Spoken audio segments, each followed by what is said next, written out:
Yo, yo, yo, what's good? What's good? What's good, everybody? What's the deal? Yo, tell a friend to tell a friend to tell a friend to come on in. Yo, what's good? What's good? What's good, Oh everybody? Lord. Y'all already know what it is. Y'all already know what it's hitting for. Yo, tell a friend to tell a friend to tell a friend to come on in. Yo, we about to have a hell of a show for y'all today. Y'all already know. Y'all already know how we do. This is how we do it. Sha-na-na-na-na-na-na-na. Man,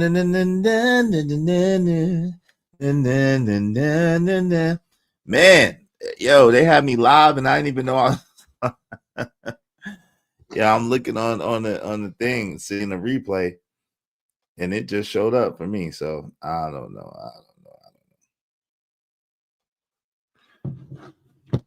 It's your man's Izzy Benz, aka Israel Mills. You know the drill. This is the Real Spill with Mills show. Let's go. Let's go. Let's go. Let's get it. Let's get it. Let's get it. You already know how we do. Y'all already know what it is. Y'all already know how we do it. Listen, before we get into today's show is B-Dubs. B-Dubs would rather be right than understand, heard, but refuse to listen, demands autonomy, but traps you in an emotional maze, is the completion of that. This show was inspired by some conversations that I've been having lately. And these conversations have been some very, very rough conversations. I'll be real with you. Y'all know me. I try to be very balanced. I try to be very fair. I try to be very impartial. Whether you're a man, whether you're a woman, whether you are young or old, I try to really be fair in situations. There's been a lot of situations that's coming up lately that have been crazy, and we're going to get into it. But before we do, let's talk about the likes, okay? Before we get into all that, let's talk about the likes, because likes are 100% free. They're free 99. Likes don't cost you. Likes cost you at all. They're free. So do like the homie Trish say and smash it. Smash the like button. Come on, push a button. You heard her. Likes are free. Push the like button. Push a goddamn button.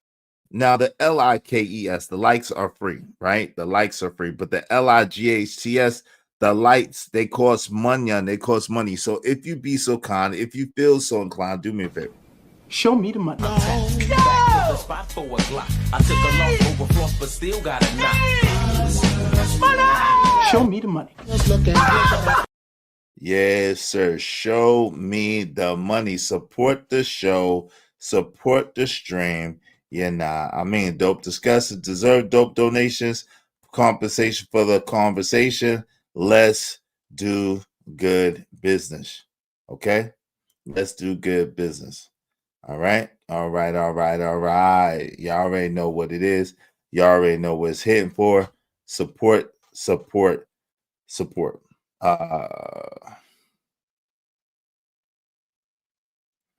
Post in the Discord real quickly. Post in the Discord real quickly. Tell a friend to come on in. All right.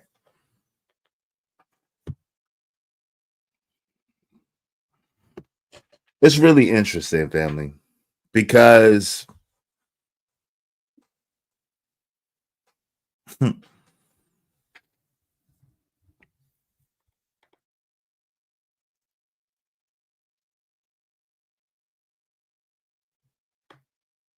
we live in a society where up is down and down is up and left is right and right is left. What's right is wrong, what's wrong is right. And everybody has this very apathetic perspective and point of view. She says, trust me. She says, trust me. Or why don't you trust me? But she won't trust you. The psychology of hollow trust, emotional control, and the fear of vulnerability. Trust me, she said. Trust me, she said. He did. He told her and talked to her about his insecurities, about his fears of being replaced, his childhood scars, his career doubts, and let her into the deepest recesses of his mind and his heart. She listened intently and later used those same confessions in an argument to prove a point. He froze. Something inside him shut down. Because that's the thing about trust. Once it's weaponized, it doesn't just break, it mutates.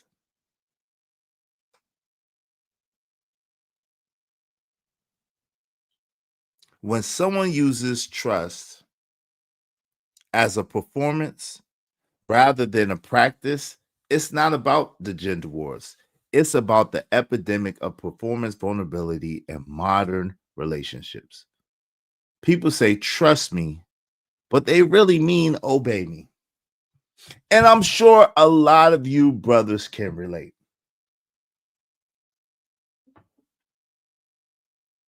Our women or the women in our lives ask us to listen to them.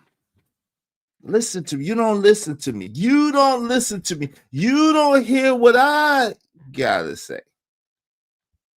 You don't listen to me. You don't hear what I gotta You say. don't listen. You don't listen to me. I don't hear what I gotta say. They say, listen to me. Why don't you listen to me? The problem is you don't listen. And then you do your best to show her that you're listening by reiterating the things that she told you. You sit there and you reiterate everything that she told you to let her know that in fact you were listening. But you didn't take a TV pause. You didn't take the dramatic pause. So I don't feel heard.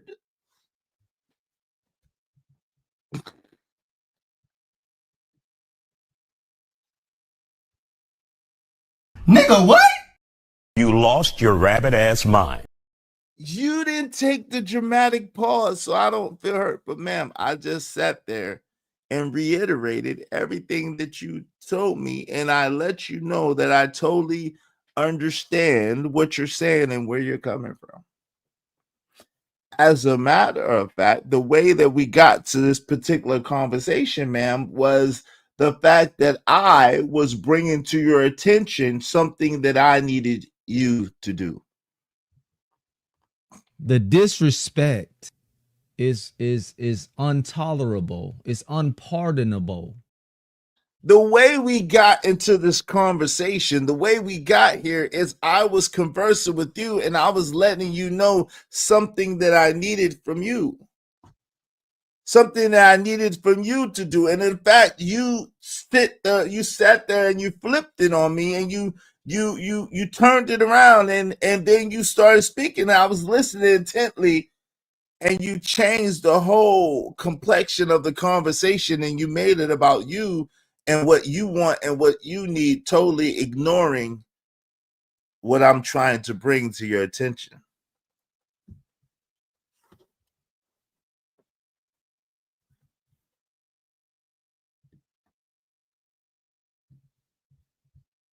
I was speaking about you. I was speaking about how the things you do, how I look at it, and I would appreciate if you make change to it. I'd appreciate if you make adjustments to it. I'd appreciate if you consider me in these things and you did something a little bit different. But somehow, some type of way, it got flipped and turned into I'm not listening to you. I'm not listening to you. Can anybody put a 1 in the chat if anybody could relate? What up, Doe? Emperor Kojak 303 the Great. Make sure y'all subscribe to Kojak 303 Gaming and our other family Make sure y'all subscribe. What's up, Raj? Will, hey, salute to you, good brother. Narratives dialogue. This sounds like a good narrative / sounds like a good story time storyteller. This AM. You already know what it is. You already know what it is. What's going on? The man of learning is in the building. Great day. Put a one beside narratives. So now I know we asked something in the comments. Shout out to my man Narratives Dialogues. Beside narratives, put a one in the chat if this is something that you can relate to. This is something that has happened to you. You're bringing the subject matter to a particular person. You're bringing a grievance, and you're just talking very calmly, and you're trying to converse with them and convey to them what you would like to happen.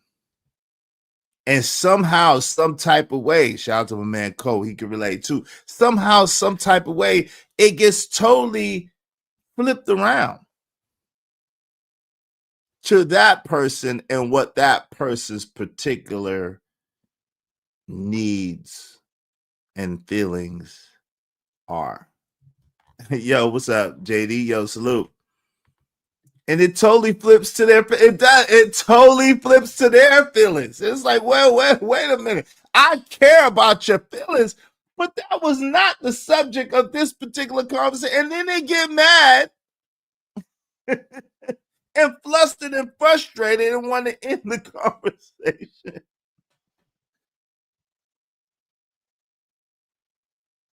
Then they get mad,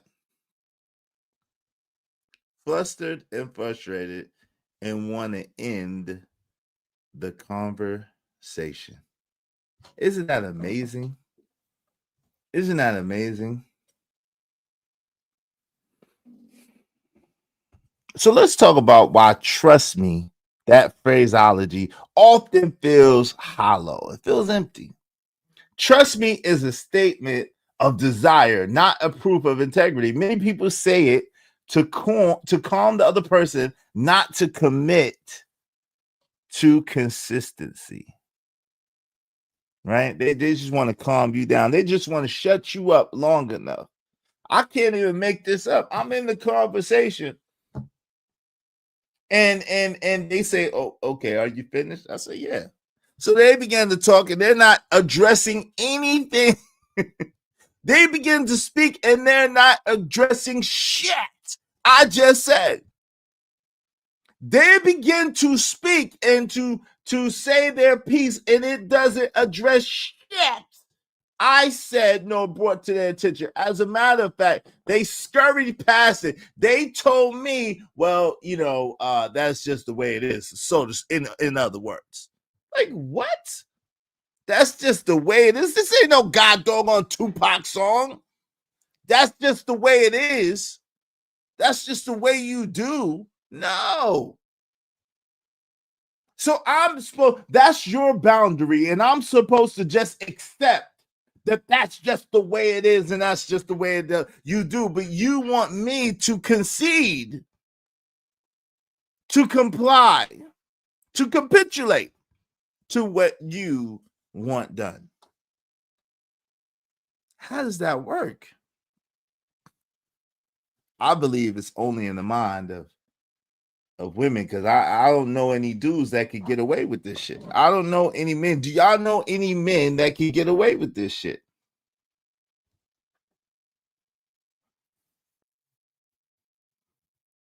See, when words and actions don't align, trust becomes a currency of manipulation. Used to buy time, sympathy, or compliance. Hey, listen, everybody throw $5 at me. Everybody throw $5. Another original content day. Original. Shout out to Chaotic. I was gonna go over there, but I ran out of time.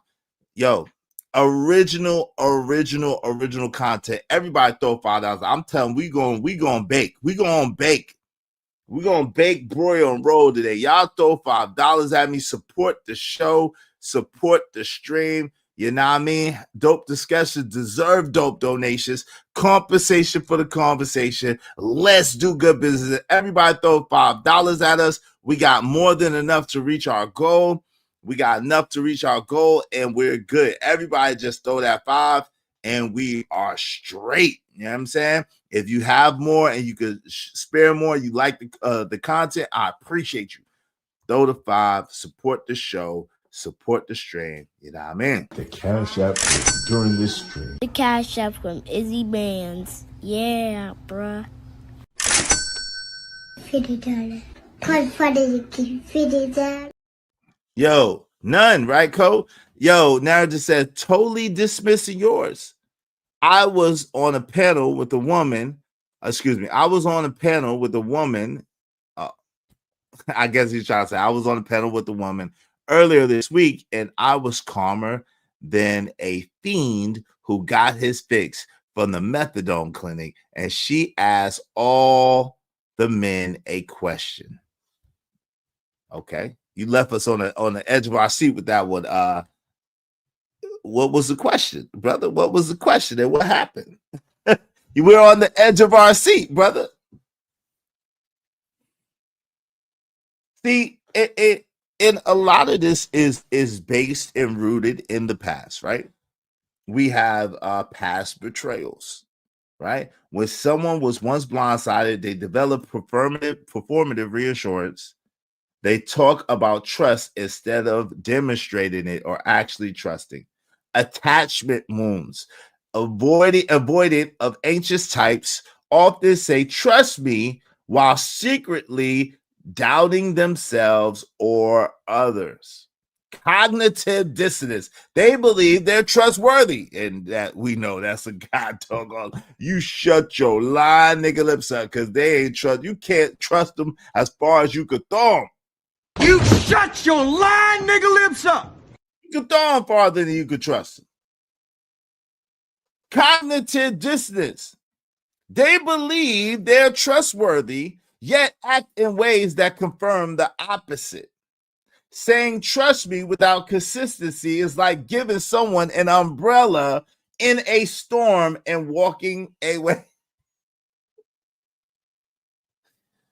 It's like giving someone an umbrella in a storm and then walking away. Right?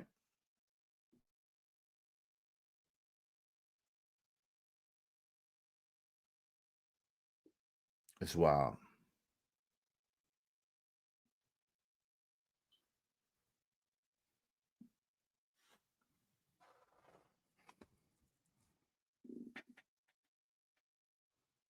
The problem is so many want to be right.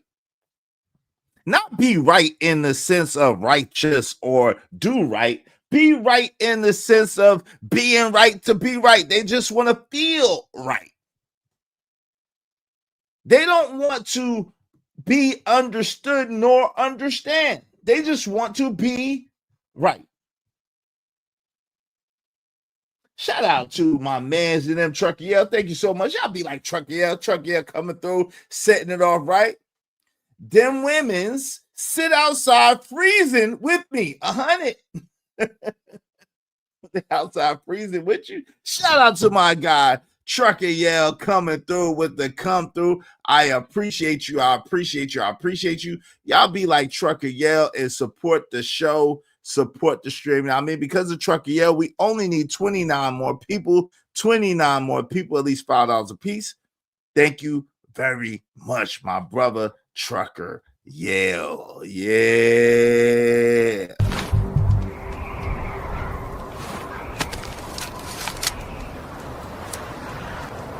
God damn it, I like the way you do bit.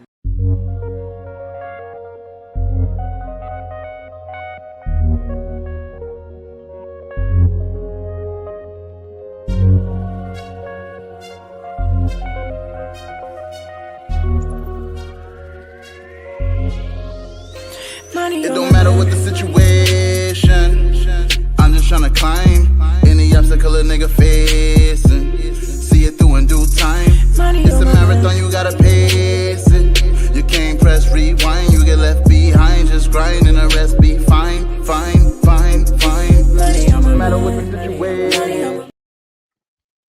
Salute. Thank you, Trucker Yell. Hey, B-Love, how you doing? My sister B-Love is in the building. She said, hi there. Men and women both have issues with wanting to always be right. Having to always be right is one of the biggest turnoffs to me. I am wrong all the time and can admit it with no problem. Shout out to that. Shout out to being able to admit when you are wrong. And salute to you. Salute to you for that. She asked a question in the chat and then came up thinking by her presence, she would get the answer she expected. So she went into feeling unsafe and attacked because we gave her the truth. God. Man, the truth hurts. The truth hurts. I don't think people really want the truth. Unfortunately, people like the well-dressed lie more than the butt-naked, ugly truth, right? The question was, what can men do to make themselves better? And what is a value men have they can what is a value men have that they can say made them who they are today? Okay, what was the answers? What were the answers to this? What's up? Thank you very much, Trucker. I appreciate y'all. Be like Trucker, support the show, man. So while we're waiting for this, here. Oh shit, man. My bad, y'all. Okay. While we wait for this, here's the scenario. Okay.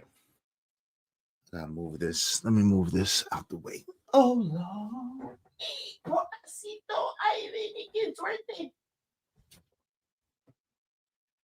It's like every time I kick it right now, it goes off. I don't know what's up with that. So here's the scenario, right? A couple. Let's call the couple Mia and Jordan. They're arguing about being late to a family dinner. Okay. Mia insists on correctness. You said, Jordan, you said 6:30. You'll be here at 6:30, Jordan.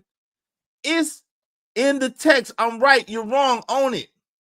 Jordan, seek and understand, said, you're right. The text says 6:30. Can we talk about why I was late? My boss held me and I didn't want to blow up at work. Mia, excuses. Facts are facts. You're careless. Jordan, shutting down, said, okay, you win. So in this scenario, Mia is technically correct. Jordan said that he would be there on time. He said that he'd be there 6:30. He admitted that, yes, I said that. This is the reason why I didn't make it. I apologize. My bad, baby. My bad, baby. Right? But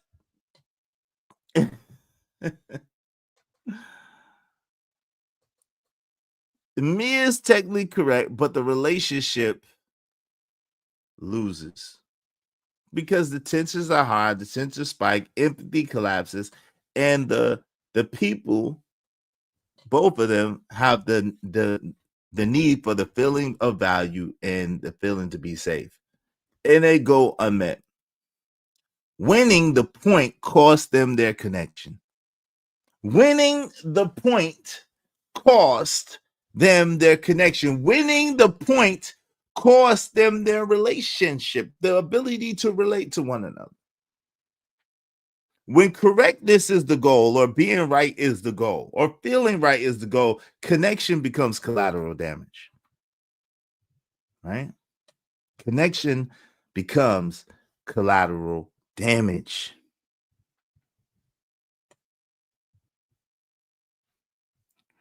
You pulling up the stream? Okay.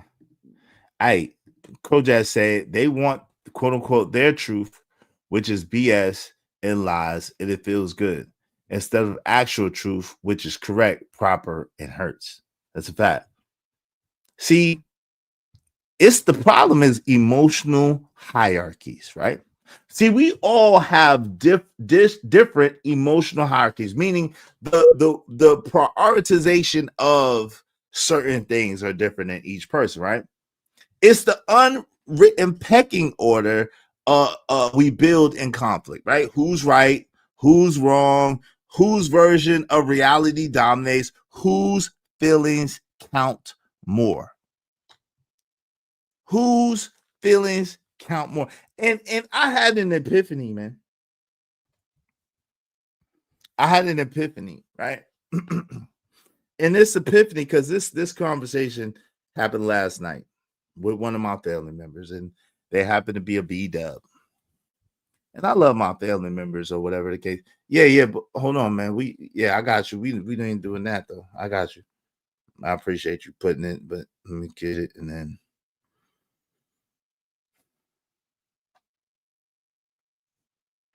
I don't like that. It's chest naked nigga in the what the freak. All right. I appreciate you, man. Let's go ahead and take that out the chat though, so people don't get distracted, man. Appreciate you. Yeah, people get distracted too easy, man. So I had an epiphany during this conversation, and the epiphany went like this.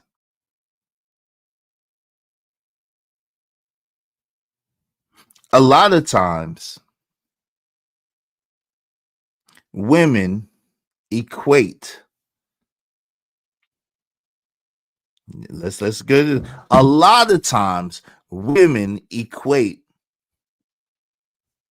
control with ownership. They equate hierarchy with ownership. But it's only for you. It's not for the nigga on their job, they boss. It's not for anything attached to their financial progress or their financial well-being. It's only attached to your ass. Right? It's attached to you and your ass. Anytime you say something that they don't like, or that makes them feel like maybe it's you in control of a situation,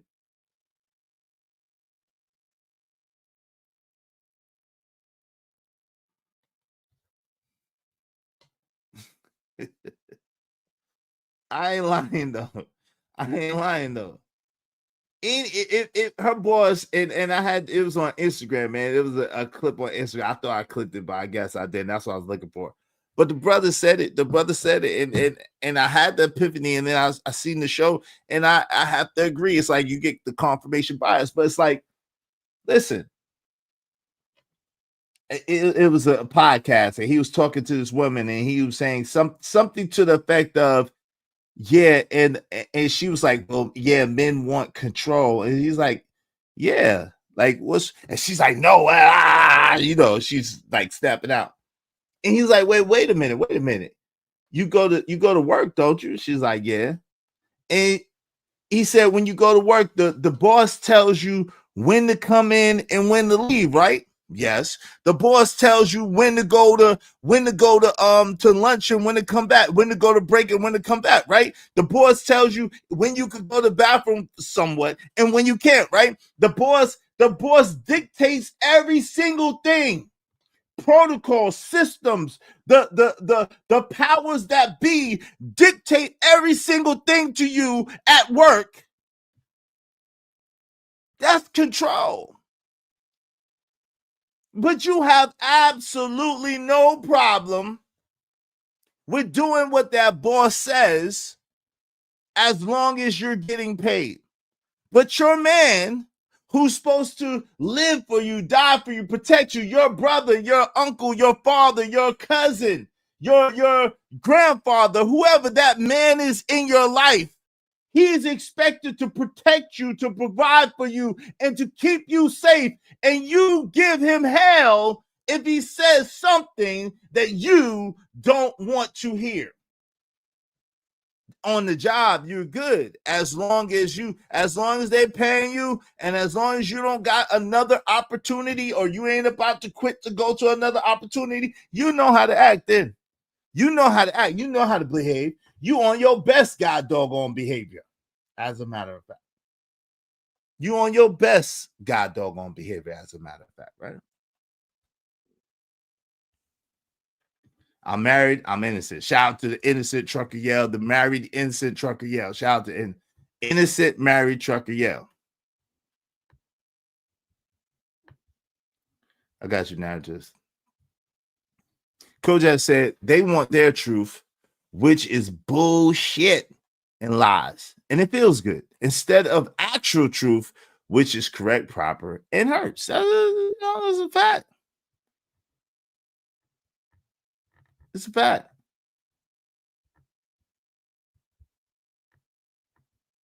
Man, this show ties right into the panel I was on 3 days ago. I think I may even do a review on it, respectfully. You can review those, show some love, though. Show some love. You know what I'm saying? It always feels good when you show some cash love, that you know, but you can review it. Show some cash love, man. Throw me something. Yeah, you got it, though. Y'all make sure y'all support the show, support stream in the meantime, between time.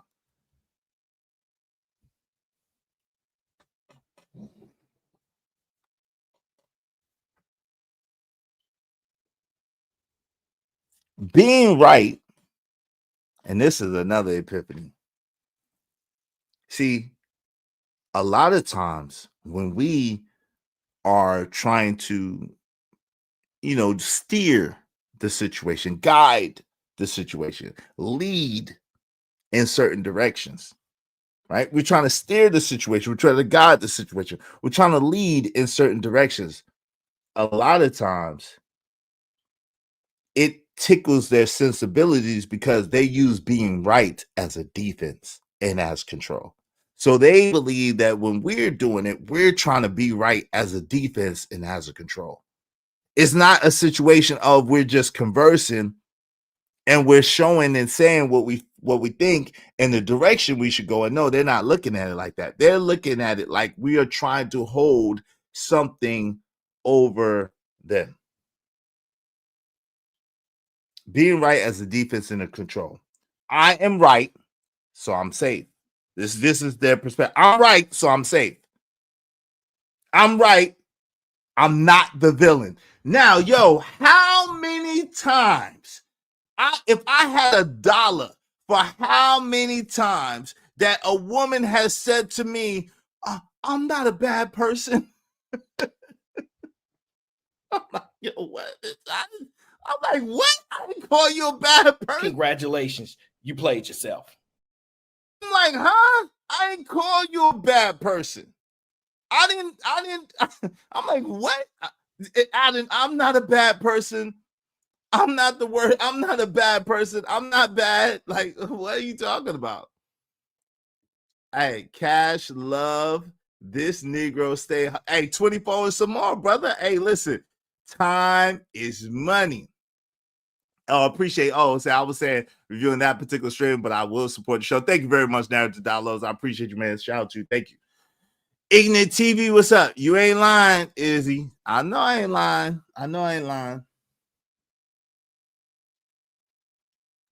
I'm right. So you owe me repair. Ooh. I'm right. So you owe me repair. See, using that as leverage as well. I'm right. So you owe me repair.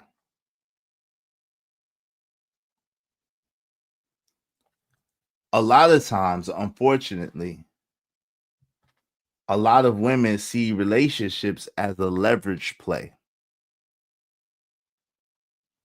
A lot of times, unfortunately, a lot of women see relationships as a leverage play, as a way to gain control. Situation, circumstance, or that particular man. A leverage play. They don't realize that we don't look at relationships like that. Now we have the conversations of submission up here, and submission is something that should be implied in a relationship, right?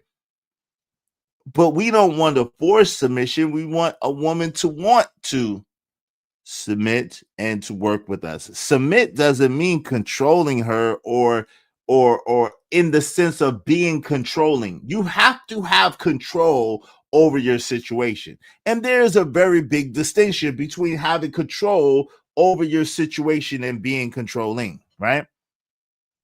Right? Because you can't protect, like they say, what you cannot control. You cannot. If it's outside of your control, how can you protect it? And the answer is you cannot. The answer is you cannot. So we're not trying to be controlling. What's up, conservative? What's going on? We're not trying to be controlling, right? You're just trying to exercise a certain level of control over your environment and your situation. At the same time, you look at that as leverage, and you want to control their every move. You want to. Now, here's the hidden cost of that mindset. Empathy shuts down. We argue positions instead of sharing perspectives. We argue positions and control. I'm in control. You're in control. She's there. Instead of sharing perspectives. The curiosity is dead. We stop asking, why am I missing?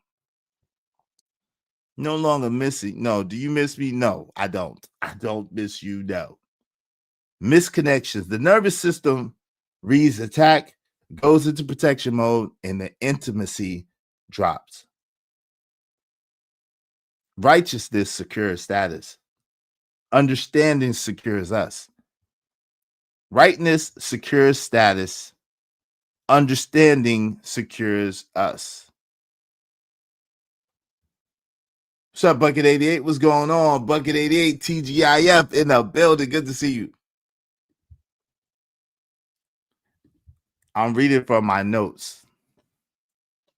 But I'm not just reading. It's both, a little bit of both. Reading, ad-libbing, reading, a little bit of both. I don't ask you what you be reading from because you ain't never on camera. Maybe I should do it like this. Shit. Maybe I should do it like this, conservative. How you gonna ask the pastor what he's reading from? How you gonna ask the teacher what he's reading from? How you gonna ask the speaker what he's reading from? Mind your business. Mind your business. I need some penance. I need some penance for the disrespect. The disrespect is intolerable. It's unpardonable. The disrespect is intolerable. It's unpardonable. It's unpardonable. Ask your trade secrets. Yeah, don't think out loud on my show. What do you think? I don't think out loud on yours. Don't be thinking out loud in my chat, brother. How dare you think out loud in my chat? Now, shout out to you, man. I'm going to delete your comment. I'm going to be on some imperialistic shit today. Shout out to Trucker. Thank you for the double up. Y'all be like Trucker. Help Trucker out, man. I got DNA. It says, I'm not the father. Woman, but you're still the father. You all he know. That is what I deserve for being good. If you didn't work so much, this wouldn't have happened. Shaking my damn head. Yo, did this really happen? Did this really happen to you recently, bro? What's the freak? I'm sorry that this happened. This really happened, but thank you, bro. I appreciate you. Shout out to Trucky L for doubling up. Y'all be like Trucky L, support the show, man. Thanks, man. Make money, make money. When shit hit the fan, we'll take money.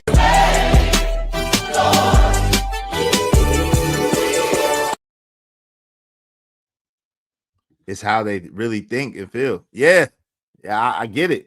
It is how they really think and feel. I get it. I got a DNA test. It says I'm not the father. Woman, but you're still the father. You're all he know. This is what I deserve for being good. If you didn't work so much, this wouldn't have happened. Yeah, now I know that's from a woman's perspective. I know that. But yo, Trucker, that happened to you, bro? Oh, nah. Example of gaslighting. Oh, okay. What's up, Bob? What's going on? B.O.B. What's up, Bob? In the building. Good to see you. Salute to you. Salute to you, good sir. Good to see you. Good to see you. Good to see you. See, their ego and identity is tied into being right. Their ego and identity is tied into being right. Right? It's tied into being right. Admitting wrong would feel like identity death. If I'm wrong, I'm unworthy.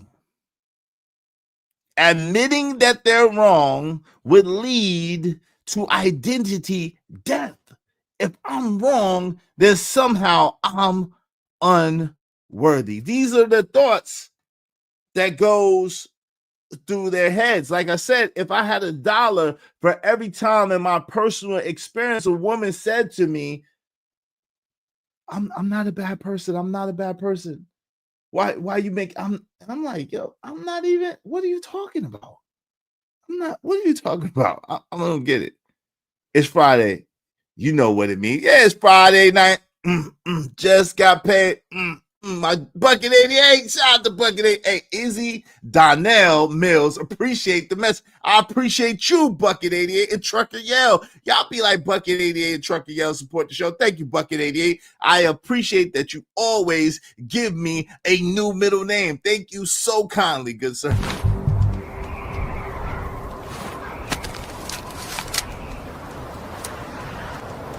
God damn it, I like the way you do business. I got money.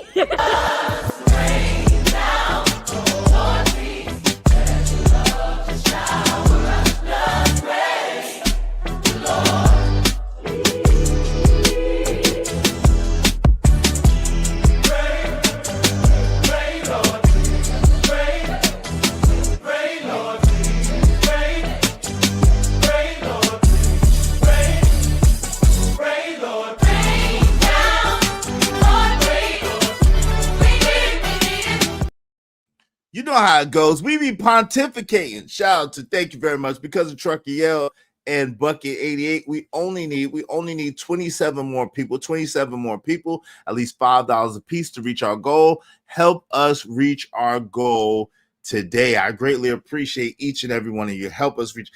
That gray is not quite gray, and I don't like that gray. So we're gonna go to the purple. Yeah, to the purple. Yeah, that's it. We're gonna go to the purple. I ain't like that gray. That gray was not quite doing what I needed it to do. All right. So make sure y'all support the show, support the stream. You know what I mean?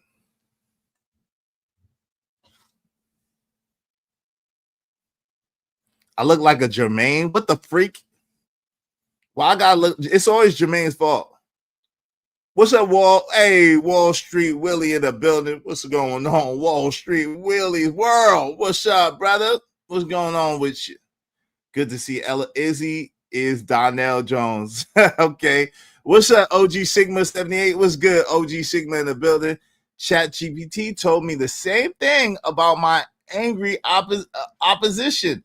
They need me to be an evil person for the sake of their own ego. Yo, but we came up with that, bro. We said that. I said that shit 2 years ago, bro.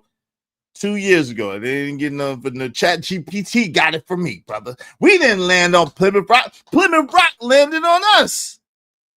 Chat GPT got that from me. I said that 2 years ago. People is always looking for a victim they're always looking for a villain and a victor. They always looking for a villain and a victor. And they need to make you a villain so that they could be the victor of their own story. I've been said that, brother. Come on, man. That's 2 years ago, brother. Ask these people. I've been on that for a long time. Shout out to you, Hood. Shout out to you. But they was lying to you. Hey, leave Bob alone. Whoa. No Bob slander, Imperius. What the hell? No, that is not how we do business around here. Bob is a great friend of the show and drops much bread on my show and shows me much love all the time. So we do not do any Bob slander over here, Imperious. Jesus, Jiminy Crickets, what in the world? Why would you be espousing some shit like that, especially with an F-bomb? I need $5, brother. No F-bombs in the chat. That's disgusting, brother. Why don't you do what you did when you do what you did to me? Jermaine Jackson ass, face ass nigga. Okay, I get you. Not Jermaine Jackson. No one's good enough for the Jacksons. Okay, well, listen, you know how I am, Imperious. If y'all have beef, don't bring your beef over here. I don't have nothing to do with it. Don't bring your beef over here. You're okay with me, and I got a lot of love for Bob. So don't bring your beef over here. Bob is my favorite clean-faced person besides Emperor Kojak, because he's going to get his feelings. Bob is my favorite clean-faced person besides Emperor Kojak. So please take that someplace else. Yeah, don't bring that over here. We don't do no beef over here. Only beef we do is the beef we cooking. We don't do nobody else beef. We can't eat nobody else's beef. Pause.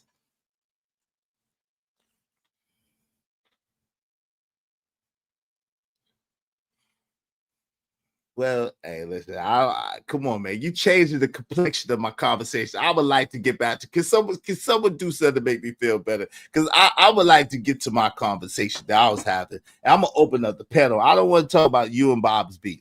I don't want to talk about you and Bob's beef. I just found that rather distasteful that you would express. I don't understand that. I don't understand why someone would be happy about being with a woman that someone else is with. I don't get that. We don't need to know that. The man of learning said black women hate the truth. Come on, Jalen. Is that Jalen? Come on, Jalen. Damn, Jalen. Hey, fear of dismissal, right? Many learned if you're not right, and if you're not airtight in your rightness, you're ignored.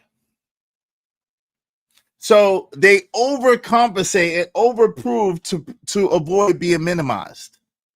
They overcompensate and overprove to avoid being over minimized, right?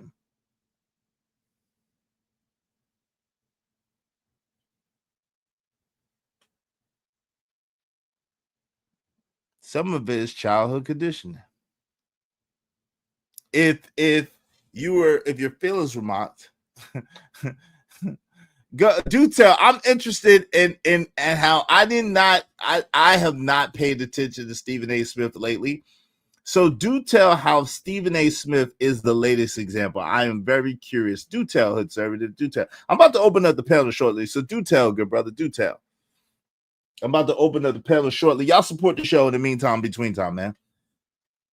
If feelings are mocked or invalidated, you hear stop crying and be logical. Stop crying, be a man. You learn to win with logic, not to relate with emotion. But most people are not able to be. It's a pseudo logic. We gotta find the word for that, Hood Conservative. What word can we find for this? We gotta find the word for this. And you're very good about coming up with words and catchphrases.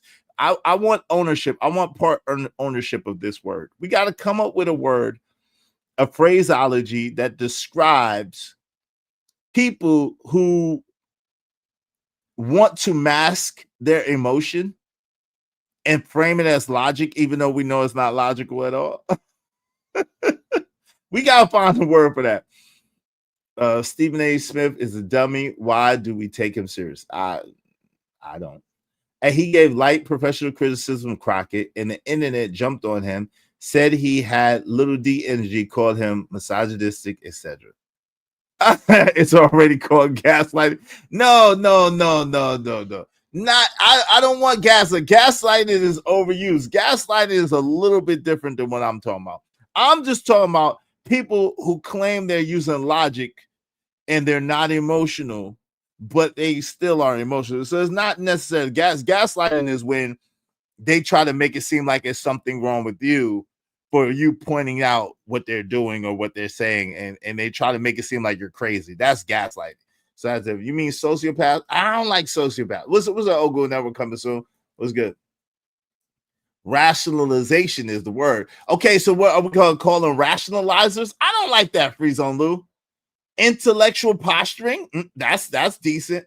What's the word, guys? Charlatans.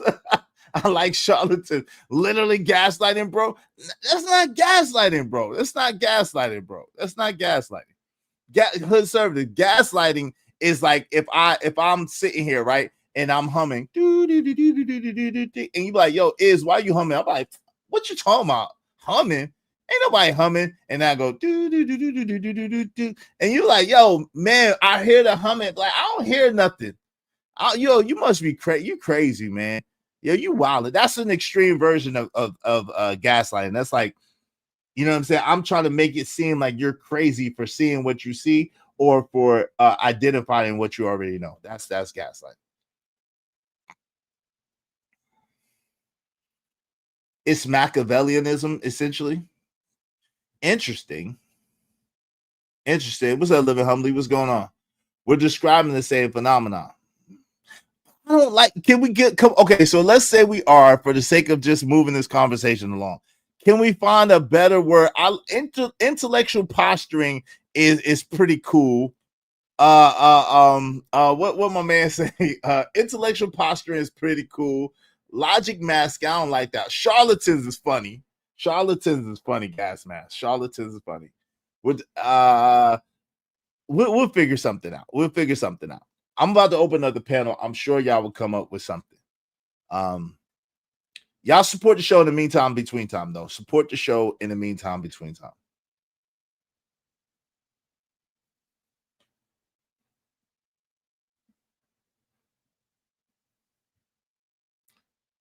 See, the real framing of it should be, I defend my rightness.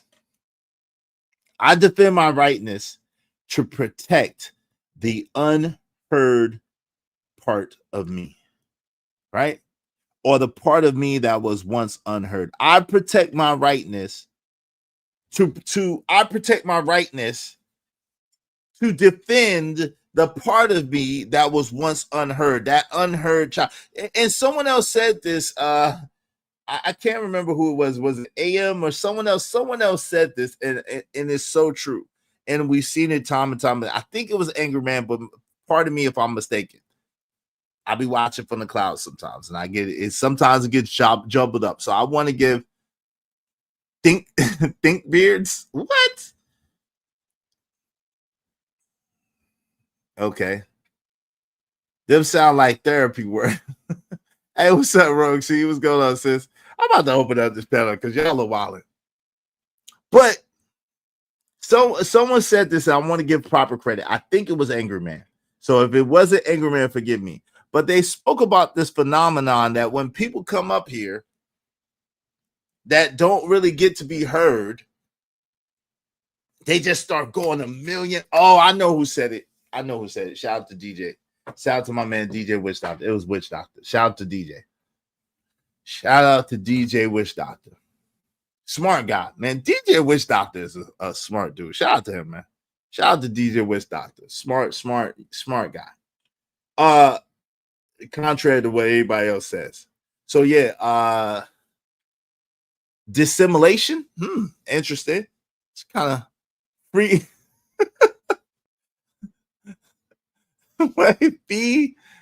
Philosophers. I like that one. I like philosophers. That's hilarious. Instead of philosophers, they philosophers. I like that.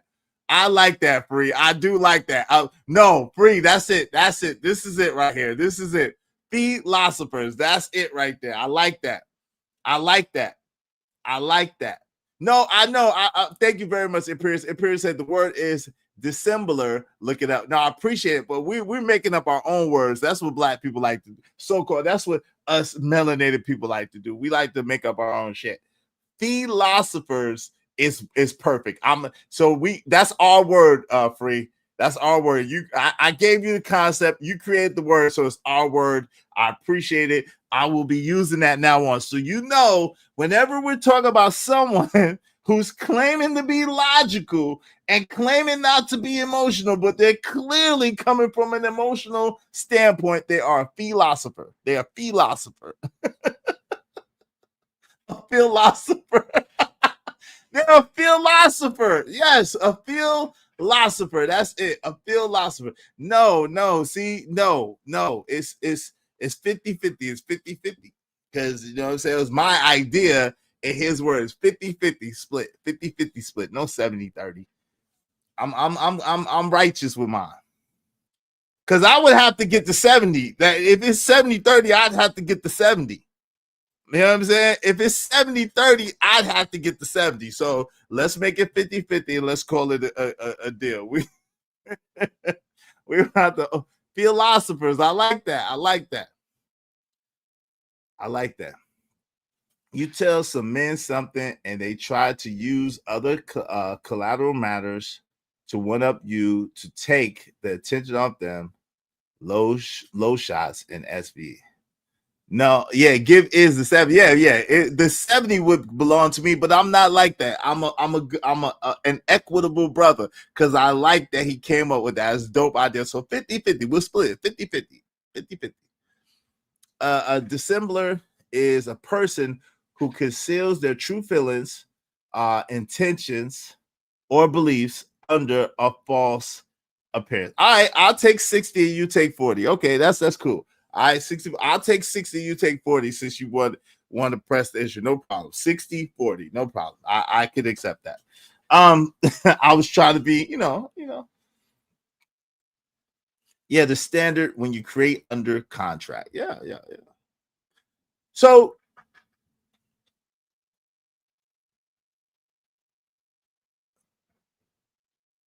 a lot of people, yeah, sold America. Shout out to that. This is America. Shout out to that. Y'all see, this is contractual now. This is contractual. It's in writing. It's in writing. And it's an agreement amongst gentlemen. We said it. We came up. This is contract. Yep. Contract law is my favorite. So this is I love capitalism. God bless capitalism. It's a contract. It is indeed a contract. America, God shed his grace on thee. Oh, shit. I defend my rightness to protect the part of me that was once unheard. Offer, acceptance, consideration. Yep, it's a contract. It's a done deal. It's a done 60-40, a done deal. Philosophers, we are in the building. We have created a philosophy in a word, a philosopher, a philologist. Yeah, the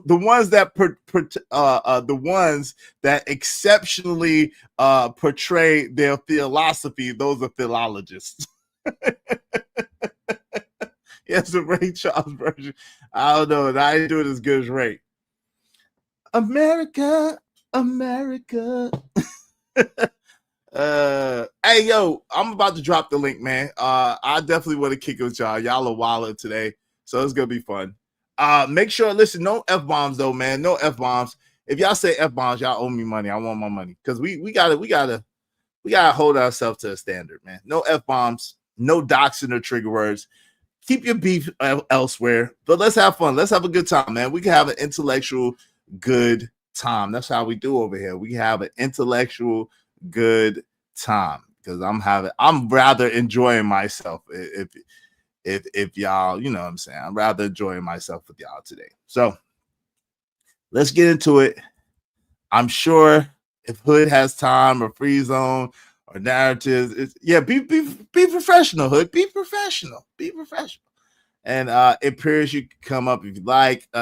Just no F-bombs, no trigger words. We don't have to do that. We can have a productive conversation without all the, the riff-rafferness.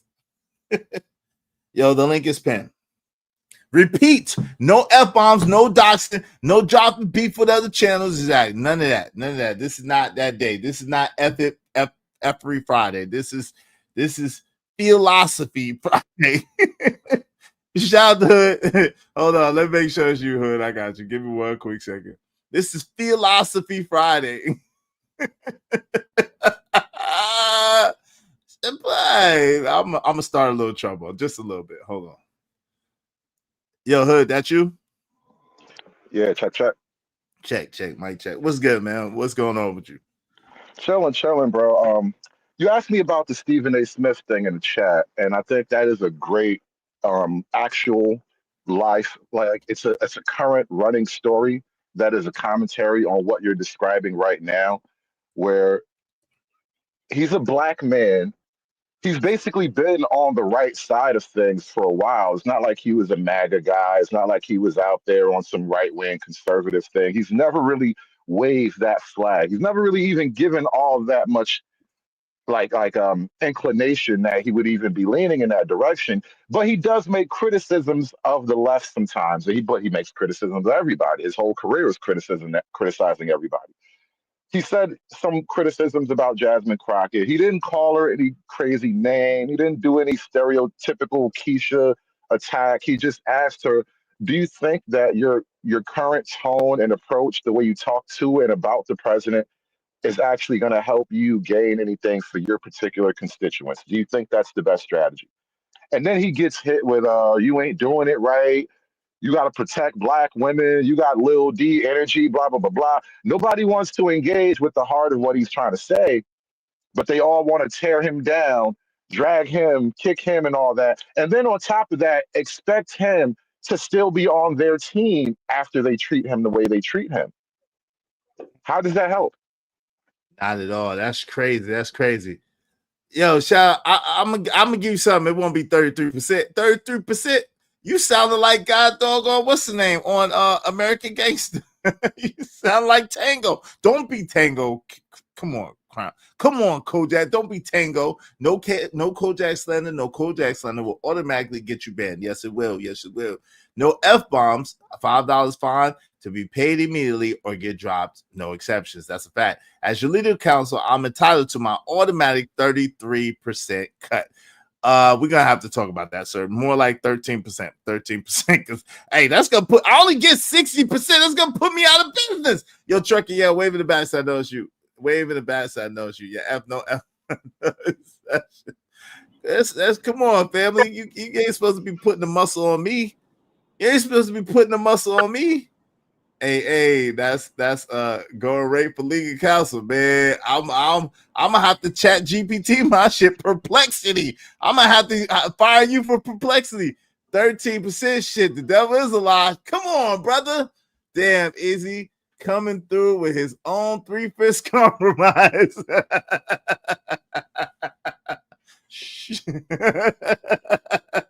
Hey, perplexity is real, brother. I could get someone got out of paying $85,000. They got their $85,000 back by using perplexity. So I think I'm gonna be all right. Me and perplexity. Nah, I'm just kidding. Yo, what's up, Trucky? Yeah, what say you on the subject, man? Yo, you muted if you're talking, Truck. You stayed crooked. I tell you that. You good hustling though. Get that man his 60-40. Why can't you? Why he got to get that? Why you trying to cheapskate a nigga? Wait, shout out to Truck. I'm not cheapskate. Shout out to Cope. I'm not cheapskating. What do you mean, Trucker? What do you mean? Hey, I tell you what. Help me out with a little bit. You've been generous today. I appreciate it. If you could be a little bit more generous, maybe I'm be in position to give a little bit more. But right now, we struggling. We the cupboards is a little bit. You know how the cupboards start to get a little bit of dust on them. That was a great move right there. I got to compliment you on that strategy, by the way. That was a nice pirouette. Couldn't have done it better myself. Thank you very much. You ain't have to call out. This nigga is straight. He's fast talking. If you're not paying attention, he gonna make you sign your life away. I wasn't fast talking. I'm on your team right now, Izzy, because the contract already done. And I was trying to get you 70-30, And you could have probably stood your ground and took 70-30, but you was Right. generous enough to give 60 away. And I'm gonna be cool about that because it's your money. And all I'm saying is once the deal done, niggas can't come in after the fact trying to undermine it. That's bad business, bro. Right. Right. Well, he get 40, I get 60. But I was trying to be equitable and do 50-50. But you know what I'm saying? I didn't want to take him down with 70-30. Because I do respect the fact that he came up with the name, and I appreciate that. What's up, easy one in the building? Izzy, respectfully, I don't think so-called black people want to be heard at all. They definitely want to complain out loud, though, when it comes time to drive 5 minutes to vote for free. Typical excuses surface. But this is the thing. Does voting really change anything? Nope. The hustle is real. You know it is. And what's up, Big Breck 7 said, well, I gotta be Izzy Knight. Hey, Izzy trapped a young rapper in a 360 deal before he hit the live button. Why gotta be Birdman bands? Come on, fam. Y'all doing a lot. See what happens when you negotiate without your legal counsel. Others come after you. Damn. Huh? Go ahead. Why gotta be Birdman bands? I don't like that name. Yeah, it matters, my nigga. That's a good ring, I'll tell you that. Birdman Bass. Oh Lord. Listen, Izzy, you learn it right away. This is a theoretical example. Soon as a nigga start to get money, bro, his other niggas start to hate on him, bro. Black man can't win. This is why niggas make money and they move around. I mean, they move out the community because people be hating on you, bro. It's terrible what happens. Nah, man, it's all good. I didn't really get no money yet, so it's all good. So it's okay. I understand what you're saying, though. And maybe, perhaps you're not wrong, but you ain't heard that from me. Hey, in the meantime, between time, y'all support the show, support the stream. You know what I mean? So, what exactly happened? So, Stephen A. basically suggested that maybe the way that she's going is not the proper way to get the outcome that she's desiring, pretty much. Yeah, that was basically the tone of it, and he kind of kept it as professional as you could imagine, but still, it's never enough because he a black man. He not supposed to say nothing. Yeah. Oh, he came back. Did you see the rebuttal to it? It came out like last night, and I watched it because it was like the 20-minute intro on his show last night. And yeah, he was cooking. He was cooking it like crazy. I'm not home to actually respond to it, so I gotta hold my side for now. Will he strike us? I don't know about strikes, but put up an overlay. Don't just run the whole full image of it all. Just get the audio mostly. Stephen A. Smith. What's that, Jasmine? How does she spell her name? Is it J-A-Z? Is it something ghetto? No, it's Jasmine. Okay, regular. Okay. Yeah. It's not even coming up though. Well, type in Stephen A. Smith and you go to his show, not the First Take show, but his regular podcast. It was like the show that came out last night. It's a brand new video. I just watched it, so I know it's there. Like, what's the name of that show? What's the name of his podcast? It's something with Stephen A. Smith. It's not First Take though. It's another show. The one on Sirius FM. Yeah, straight shooter. Yeah. That's the one. Yeah. All right, so let's get into this. I'm just curious. Yeah, overlay and speed it up. Okay, that's what we're gonna do. I'm curious about y'all. Y'all pique my curiosity since this is the epitome of what I was speaking. See, I use that in proper context since people, y'all friend, the ignorant white man, tried to tell me that, Izzy used epitome. Epitome, I use that in the proper context. Epitome could be a person. Can I help y'all, bro? Go ahead. I know why he's going to get you with that. The word isn't epitome. It's epitome. No. Yes, it is. The way I'm using it is, I know you'll think it's epitome, but the proper word that I'm using is epitome, and I'm using it for a reason. Watch. Okay, I've never heard the word epitome. Give me the definition, and so I can understand. Yes, I will. I absolutely will. I was trying to give it to you a second ago, but I will give it to you straight from the dictionary. It's epitome. I know. Hold on, real quick. I know y'all thought that it was what you call it? It's a person, a thing that is a perfect example of a particular quality or type. epitome. Izzy, I've never ever heard it pronounced epitome. So it sounds to me, you ever use like Chat GP to speak out loud and it Mhm. pronounces words that you know as a person it's not supposed to be pronounced that way. But Mhm. if you read it just according to regular standard grammatical rules, it was sounded the way the Chat GPT says it. And so, like, for example, the word incel. You and I know how to pronounce incel, but it's such a new word that Chat GPT hasn't really had any grounding for how to use that word yet. It will pronounce it as inkel. And so Yeah, you'll hear yeah. a lot of these videos with text to speech, and it will say inkel when the word is incel. And I think you're saying epitome in the word in the same way when you're using Right. It's the same. epitome. Right, It's right, typically used as epitome, as far as I know, bro. right. It is though. But check it out. It is. But check it out. Watch this. Hold on. Let me mute this. Hold on. Watch this. How do you spell epitome?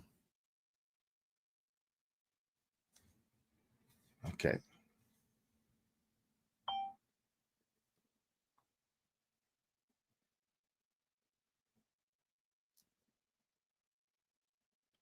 Hold on, real quick. Oh shit. Hold on, real quick.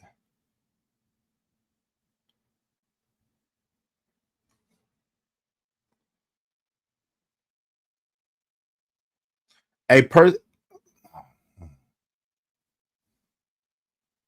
Wait. What's? Hold on.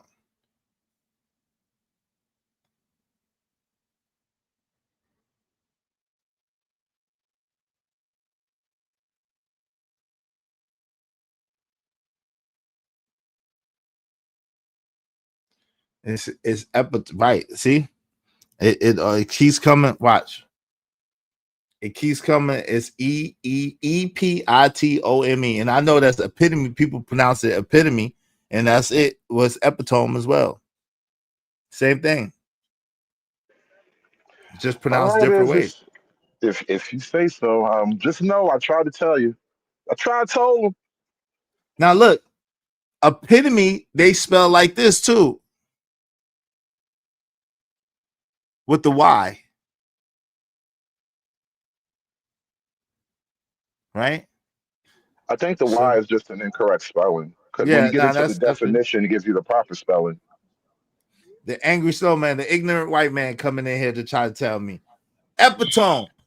I know what I was talking about. I know what epitome. I know how to say epitome. I know how to say epitome. I knew what I was talking about. But anyway, So in other words, good. so Stephen A. Smith was basically, I get, well, you know, I'm just gonna be honest, and I kind Yo, you cutting out, man. You cutting out. You cutting of out. kids keep calling me. My bad, y'all. But can you hear me? Yo, so first of Yeah, my all, kids. it's hold on real quick. So first of all, Angry Snowman, it's 50 states and 2 territories, fam. I'm not slow. So I listen, the things that I say is intentional. I'm not slow. It's 50 states and 2 territories, bro. I know District of Columbia is not a state, bro. I know that. Puerto Rico is not a state, bro. I know that, bro. Stop it, bro. Let's don't do that. So Go ahead. so Stephen A. Smith was basically saying like you constantly got something to say about Donald Trump, but you not focus, not even doing your own damn job. So he was saying focus on what you need to focus on first, and then say what you say. But you know, people took it out of context and tried to, you know, call him little D energy and sassy and all this other bullshit. So he replied. I'm looking for the video that I saw yesterday. I That way got I it. I got it. I got it, bro. I got it, trucker. That's what I'm trying to play it right now. All right, let's go. Let's see. Fair use, fair use, fair use. I got the video. We're gonna about to play. We're about to beat the Sharks. We're gonna let the Sharks tell the story. Let me speed it up a little bit.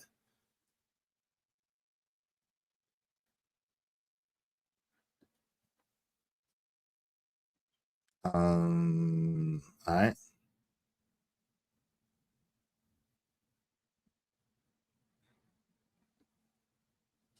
Let's go. Fair use, fair use, fair use. Speaks for itself. and she has become, a big time public figure in essence. Can Not y'all just hear as a that? representative, but speaking out on a plethora of issues involving the current administration and the White Yo, House. can y'all, it's playing. Y'all can hear it. Y'all can hear it good. Yeah, it's good. Keep on. All right, y'all support the show. In the meantime, between time, we're looking over Stephen A. He said that's the perfect example of what I was talking about. Let's get to it. The epitome. I will go with y'all. The epitome of what I'm speaking of. Is that better? Let's go. White House, et cetera, et cetera. And I made some noise last week because I had the temerity, the unmitigated gall, to say this about Representative Crockett when talking about the state of our politics in the midst of a government shutdown, by the way, that has unfolded since October 1st. Take a listen to what I had to say last week, please. Is what that representative said true? That the reason for the government, what's the real reason for this government shutdown? I haven't been able to. I know it's a coming together of terms, but what are the terms that they're unable to come together with? It depends on what story you want to believe, I suppose. Either Trump is just a mean old guy and he's doing this because he wants to cause pain and harm to the Democrats, which technically there is truth to that. Trump is enjoying his turn to like stick the knife in and break off the handle right now. Yet the other side of it is the Democrats actually want to keep a particular provision that is going to allow them to provide health care to illegal immigrants through the Medicaid program. And the Republicans are refusing to budge on that. And so they're literally saying the Democrats would rather shut the government down than remove funding to illegal immigrants. So they want to give illegal immigrants health care and they want to write it into this next law. Trump has removed all that stuff and they don't want to go forward right now as the Democrats. So you believe what you want to believe. I think both are true. I think Trump likes making the Democrats look bad, and I think the Democrats are just moving stupid right now, so they can't help but to look bad because they really have went all in on the illegal immigration thing. If you notice, they have no other agenda this year. They're not building bridges. They're not trying to fight for transgender, whatever.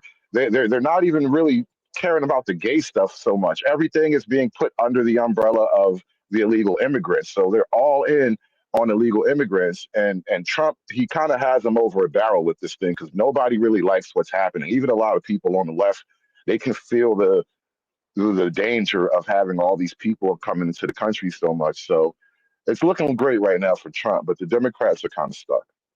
How many people do they need to vote on it for it to be repealed or to go back to for them to block this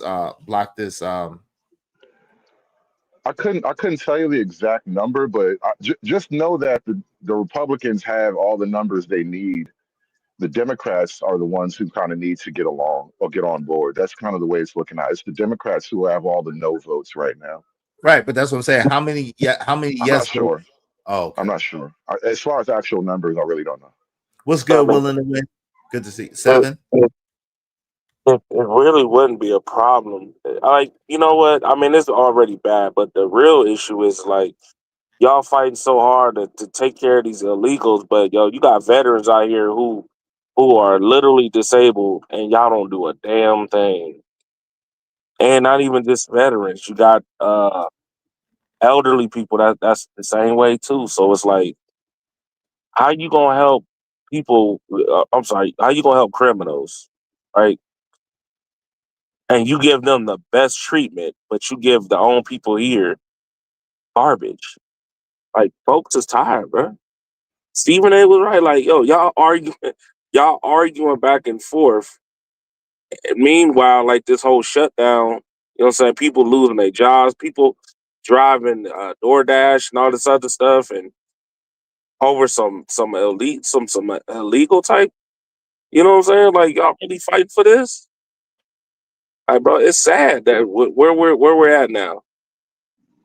You're Really? talking about that other event where he was on stage, right? It was like some CNN event, and he was on stage with these other people, and he kind of called them out when he was saying all that stuff Yeah. about the shutdown. And because I guess the dude asked a question right before that, and then he said, "I have to get back to work because I work DoorDash," but he's also an air traffic controller. And apparently Yes. they got some trouble with the air traffic and the whole. I think they're on strike or about to go on strike or something like that. So there's a lot of problems just with the air traffic control. Plus, this one guy now he has to run DoorDash on top of trying to be at this little event asking y'all questions. And Stephen Smith called the whole panel out behind that thing. Yeah. I mean, bro, I've met doctors doing DoorDash, dog. I've met a lot of professional people that's just like, there's no reason for you to be working and doing this DoorDash stuff for anything. And like, well, I gotta do what I gotta do. And it's crazy. I mean, that's where we at now, So, I mean, like Stephen A even brought up like the I think he was talking about the price too, right? Like the we're gonna get into price it in a of the second. barrels and the oil and things like that. And You can't hear me? I don't know. We're about to get into it in a second. We're about to read it in a second. We're about to listen to it in a second. What's like KP5 said Democrats love helping criminals and they hate helping common American workers. Damn. Humbly, what's up, family? Said that's always been the case though, right? That's nothing new. Veterans always got the short end of the stick. That's sad. They shouldn't. They shouldn't. Respect to all the veterans out there. Air traffic controllers are not getting paid right now. They are calling out sick. Damn. I hope I don't got to fly no time soon. You are talking about black women again? No, not really. I just use it as a segue. Hood has a point there. That Trump may be enjoying his vengeance. I have a female friend who is a doctor, and she just got her job at the VA hospital, and in her probationary period, she's afraid she's gonna get fired. I guess I'll say, okay, yo, let's get to it. Yo, so I looked it up, and it looks as if this is the third longest funding lapse in modern history. They said the first one was in 1995, the second one was 2018 and 19, right? 2018 to 2019, we know what that was about. Now it's saying that they need 60. I think, is that right, y'all? Is it 60 votes? And they're saying three Democrats have constantly voted for what they need them to vote for, but it's the majority of them holding it back. Is that the case? Hakeem Jeffries. Yep. That is the case. Hold on. Because it says, okay. It says 3 Democrats have voted consistently to advance the measure, but 5 more would be needed to reach 60 votes, a dynamic that has not changed. Okay, so they need 5 more votes to reach the 60 votes, but that has not changed yet. And make sure you support the show Sports Stream in the meantime, between time. Yeah.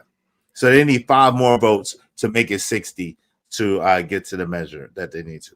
All right, Jalen, I see you. I see you now. If you want to calm down, you good. What's up, Jalen? What's going on, man? How you doing?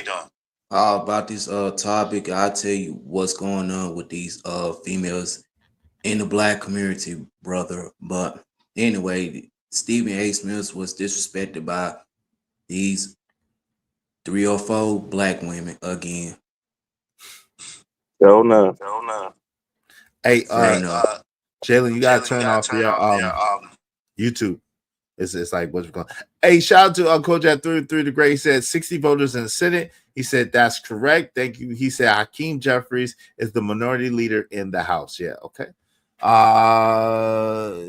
Shout out to Her Way First as winning. This is continuing resolution and shouldn't be an issue. There is no GOP park in there, but Dems want their park to reopen the government. That's crazy. I think they're gonna take this all the way. I think they're gonna take this all the way. I think it's gonna be all the way till January. Because they're not gonna budge. I think it's gonna be for a long. It's gonna. Yeah, I think this one is gonna be for a long time, bro. Because these folks is weird, man. You don't think five more people? You don't think they could convince 5 more people before? I think these people's constituents, because these people's constituents have a way of convincing them to vote their way after a while. You know what I'm saying? If they start feeling it in their pockets, that's what it is. I'm telling you off rip. They gonna take it there. I get the feeling they're gonna take it there. The Democrats they're in too deep, I think. It's the point where, and this is my guess, and I'm basing this on certain observations. Like I think I read that California's budget alone is heavily dependent on a lot of this Medicare money because they spend so much money on their illegals doing the Medicaid thing. And what I suspect is a lot of Democrats' actual like financial futures are tied into this Medicaid thing. So they're in an all or nothing position. Chicago Oh, too. Chicago too. wow. Chicago too. Yep. You're right. So Makes sense. that's great. That's great. Shout out to TB Trucker said Republican Taylor Green is not voting for it either. Okay. Wow. So one Republican and like five Democrats to shift the vote. That's wild. Nothing wrong with doing gig economy side jobs though. I do it too, but mainly for my channel exposure. Shout out to that. There's nothing wrong with that at all. There's nothing wrong with that. I speak. I'm sorry, my bad. Speaking of channel exposure and support, y'all make sure y'all be like Trucker Yell, support the show, support the stream, be like my people's Bucket 88, Trucker Yell, and TB Trucking, and support the show, Imperious, and support the show, support the stream. Now, I mean, help us reach our goal today. Y'all support the show, okay? Let's get back. Let's get to the Stephen A. Smith side of things and see what's going on. Go ahead, Truck, before we go there. My bad. No. You go ahead. You hit the play button. I watched some of it, but I didn't watch the whole thing. So go ahead. All right, let's get it. You Jasmine Crockett or somebody like that. Ladies, I respect intelligent women, no doubt. But how a Jasmine Crockett chooses to express herself, I'm like, is that going to help your district in Texas? Aren't you there to find a way to get stuff done as opposed to just being an impediment to what Trump wants? How much work goes into that? I'm just going to go off about Trump, cuss him out every chance I get, say the most derogatory, incendiary things imaginable, and that's my day's work. That ain't work. Work is saying that's the man in power. I know what his agenda is. I'm not exactly in a position to stop him since the Republicans have the Senate and the House. But maybe if I'm willing to work with this man, I might get something out of it for my constituency. Because like Joe Manchin said, yo, what do y'all think about that? What do you think about that Truck person? And I know Hood has some very selective things to say about that. What do y'all think about that? What do you think about that, Trucker? Yeah, I agree. You know what I'm saying? That's like a football player who comes to the football field, look nice, look pretty. You know what I'm saying? But his skills is terrible because he focused on everything else except for himself and what he need to do first. You know what I'm saying? So yeah, I mean, that's all it really is. If you think about it, look at the videos, the actions and things like that. You don't see Jasmine Crockett doing nothing besides talking crap and yelling and screaming and swishing her hair around and just constantly cussing. You don't see nothing else. So I can agree with that. Jalen, what are your thoughts, man? As far as Stephen A. saying that she needs to work with Trump a little bit more, maybe she could get more of what she needs for her constituency. What do you think about that? I think Jasmine Crockett don't even like Donald Trump. I don't think that's not going to work. Okay, that's a good point. Good point. Yo, Hood, what are your thoughts on that? Well, I want to just point out how, like I said, he's not really going over the top. No crazy personal attacks against her or anything like that. And I've been kind of making that same attack about the Democrats myself. And then technically, I guess for years now, because even if you go back into the Biden administration, like outside of like making sure that the illegal immigrants got what they needed, what did the Democrats really do?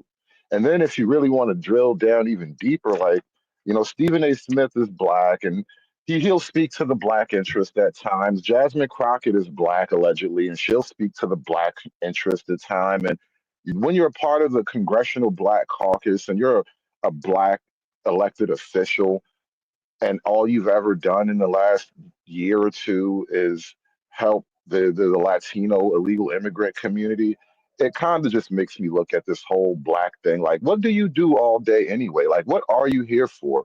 What is your purpose? So when Stephen A. Smith asks questions like, what are you really doing? It's totally valid on a lot of levels. Like, what are you actually doing with all this time that you spend up there grandstanding in Washington D.C.?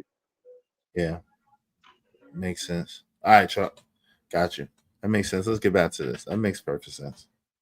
He's there to represent, or was there for 15 years to represent the people of West Virginia.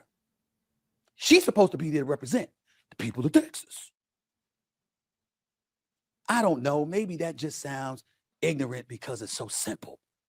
But it ain't that damn complicated. We make it complicated. Damn, it's frustrating. It really can be. And all the verbiage and all the nonsense that I've heard over the last. Yeah, so I mean, like in my opinion, if that was it, that wasn't that bad at all. That was just saying, hey, look, this is probably a better way that you can do that. You know, if instead of not doing anything and just like fussing them out, cussing them out, making those cute songs or whatever the case may be, these cute quotes, whatever that people making into songs. Yo, focus on what you're doing. You know what I mean? Focus on doing your job and then trying to what they say, you could catch more flies with honey. What they say, you could catch more flies with honey than with shit, something like that. Is that the same? True. I mean, Well, if no, you flies love shit, so that's Yeah, actually they not do the love same. shit. Yeah, what's the It's vinegar. It's vinegar. Flies. oh It's vinegar? honey and vinegar. Okay, honey and vinegar. Okay, yeah, because And I flies do think like actually, it. I think vinegar. This like one of them home remedies to keep bugs away. I think. Oh, okay. But flies are really attracted to shit. I seen that recently. It was pretty disgusting. This cat shit on my lawn, and the flies, like it was a million flies that came out of nowhere, and they was all on that shit. That Yeah, shit was terrible. yeah. Yo, thank you, Pastor Vinegar. Yeah, thank you. Go ahead, Trucker. My fault. You got it. I mean, if you want to be honest, the same shit Jasmine is doing is the same shit the Democrats been doing. So I mean, it's nothing new. He should have tied it to all of them because they all moving like that. To be honest, and I ain't just talking about just this year. They've been doing this for damn near decades. They talk. They just been talking, bro. They ain't doing. They just talking. And even when they get the chance to do it, they don't care. That's the truth. So I mean, that's pretty much all he's saying. Like, y'all just talk too You know what damn I much. was, I wanted to ask is, and I was just thinking about this lately, like, and especially like I kind of look at it from a couple angles where like I talk about stuff on panels. I go to different places with the intent to present the other side of the argument, and I expect to get pushback and all that. And oftentimes it becomes hostile in the weirdest ways. The hostilities pop up for the strangest reasons or whatever. And then they tend to, go on similar attacks all the time. And when I look at the nature of like the political climate in general, when you go like totally bird's eye view and look at the whole thing, the way panel culture kind of works, especially how we talk about stuff on Black America, is the way the Democrat political social culture works too. Like if you look at like they're rioting, they're having all this is a low-key rebellion that's going on. This is an actual armed rebellion that's building up.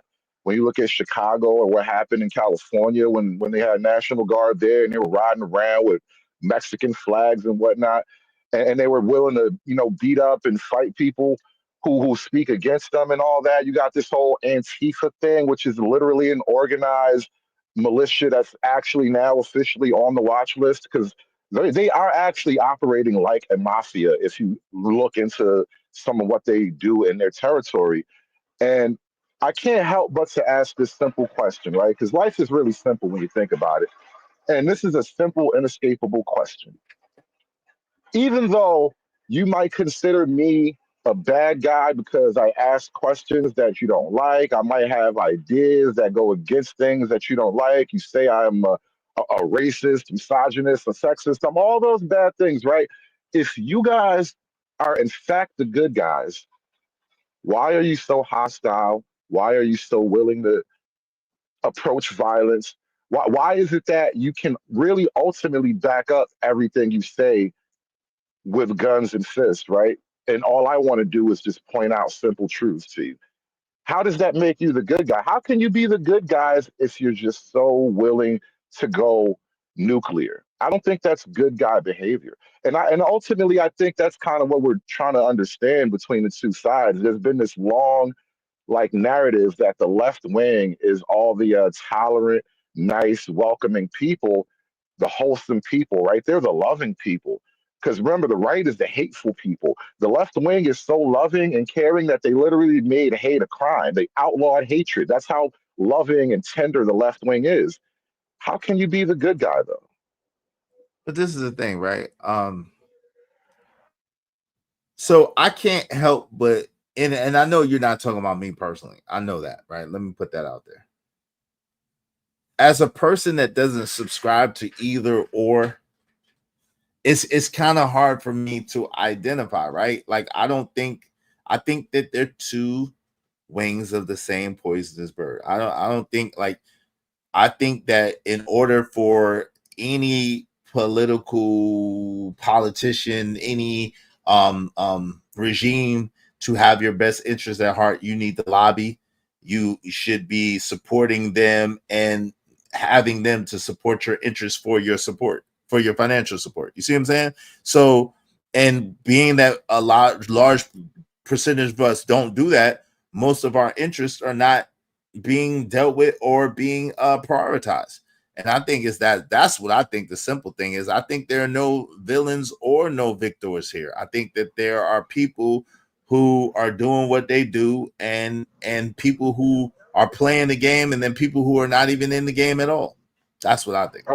I think it's more complex though, and especially when you boil it down to like the racial angle of it, because Black America, it's not me, bro.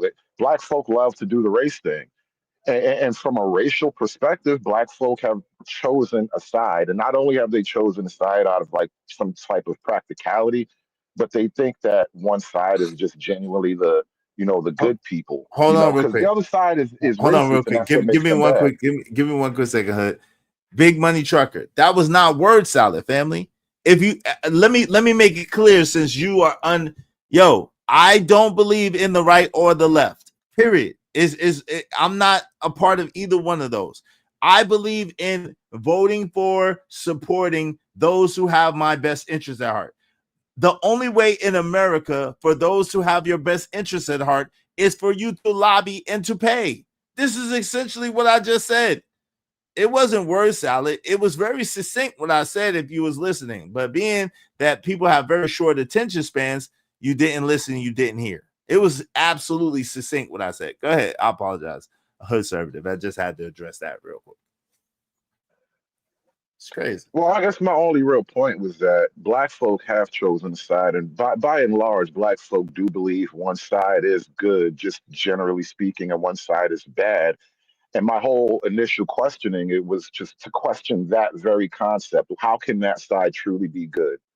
Like, let's say the other side is bad, right? I'm not going to even push back at all on you. Let's say the other side is bad. How can that side even be good, though? Neither one of them is good. Neither one of them are good. They do good things and both of them do bad things. Neither one of them is good. And I would argue, I'm leaning, like I said before to you, I would lean towards the left is more bad. Because I was going to get there. Yeah, because again, I mean, quite frankly, I would rather you tell me who you are than for you to pretend to be someone else, kiss me in the face, and then stab me in the back. You see what I'm saying? And that seems to be the modus operandi of the left-leaning wing. That seems to be their modus operandi. They use a lot of trickery and chicanery. And like the good brother Malcolm said, may God rest his soul, one is a fox and one is a wolf. And they're the foxes. They're the beguiling, slick ones that try to sneak, but they do just as much damage, if not worse, because you'll be caught sleeping if you're silly. Now, what if I were to tell you that Black America has been sleeping because the left wing has been doing their magic, their Rasputin Svengali magic? Hey, listen, I can't argue that point with you because I would tend to agree. And I would say that part of it is the fact that we've been convinced that we're black. Shout out to David M. Part of it is that we've been convinced that we're black. Black is not a nationality, an ethnicity, nor a race. And we've been convinced Elaborate that on we're that. black. Yeah, go a little bit harder with that. I want to see what this is about. Well, you got to understand, like, first, right? There were many, the classifications have been changed, and I've been saying this for a while. But shout out to Dane Calloway, that I got it from him as well recently. But I've been saying this for a while. The classifications have been changed. If you think about it, initially we were classified as more, black or more. Then we were called natives. Then we're aboriginals, indigenous, and then it went to Negroes. Then it went to niggers. Then it went to coloreds. Then it went to black, and then it went to African Americans. So we've been classified and reclassified. Those of us who don't have a direct lineage to Africa, this is what I'm speaking of. Those of us who we talked to our great grandmothers and grandfathers, and they ain't know nobody from Africa. This is who I'm speaking about, right?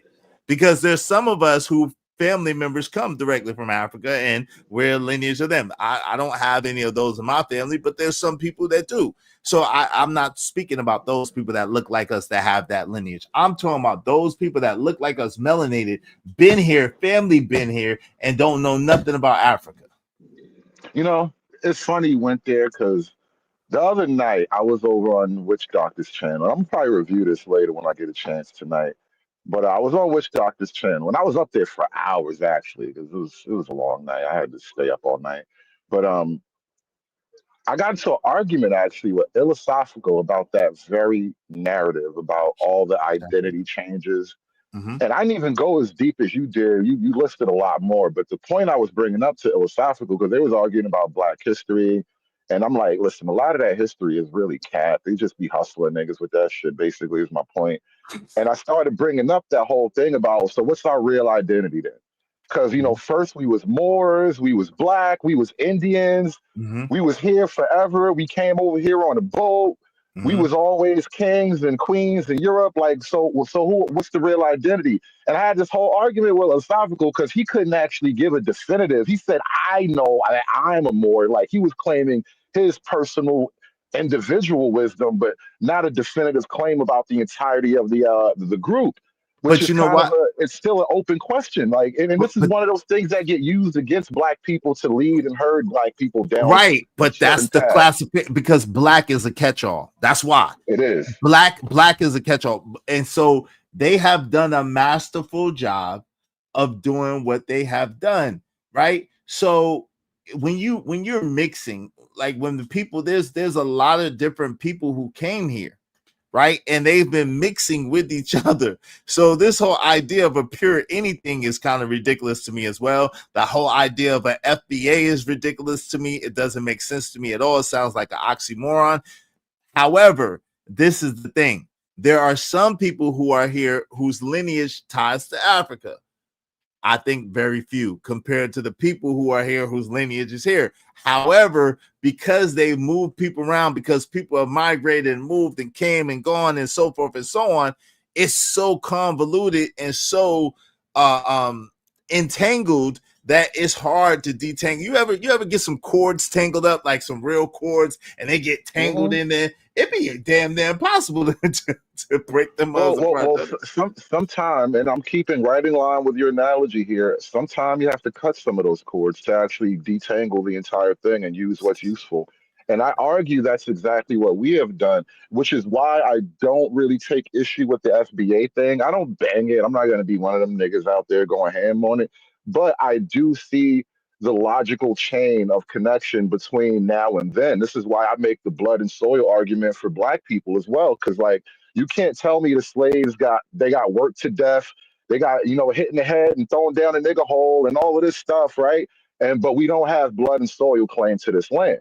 And so if you're going to say that Black people are part of the American history from the bottom up, I think that's a very true thing to say, right? Even with the liberal version of history with the American War, they say a Black person was one of the first people to die in the after the Boston Tea Party, right? Crispus Attucks up in Boston. Right. And so, like, the idea that Black folk don't have some type of actual claim to the land, I think, is preposterous. Now, how much claim and How much we did is a whole other question. But you know, as far as black and white go, this land is your land, this land is my land, and we But should this is be equally nah. hostile to all the other people. But it ain't like that. When you have a foreigner that comes and takes your shit, he ain't gonna give you no part. He can't give you no parts of it because first of all, he don't own it. But second of all, he can't give you no parts of it because really you have a claim to all of it. So he has it's identity theft, bro. This is the thing, and this is the thing that kind of pisses me off, even with you to a certain degree sometimes, right? What the thing that upsets me is y'all attribute the wrong thing to those people. Y'all attribute the wrong thing to those people, right? Those people that are here are the biggest criminals. They're the biggest liars. They're the biggest thieves. They're the biggest deleters. They're the biggest grapists. They are. That's what they have done, right? Over the globe.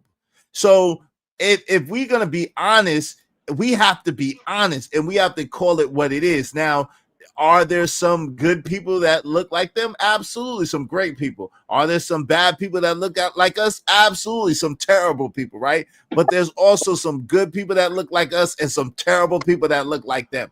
And we have to understand this system was built on theft.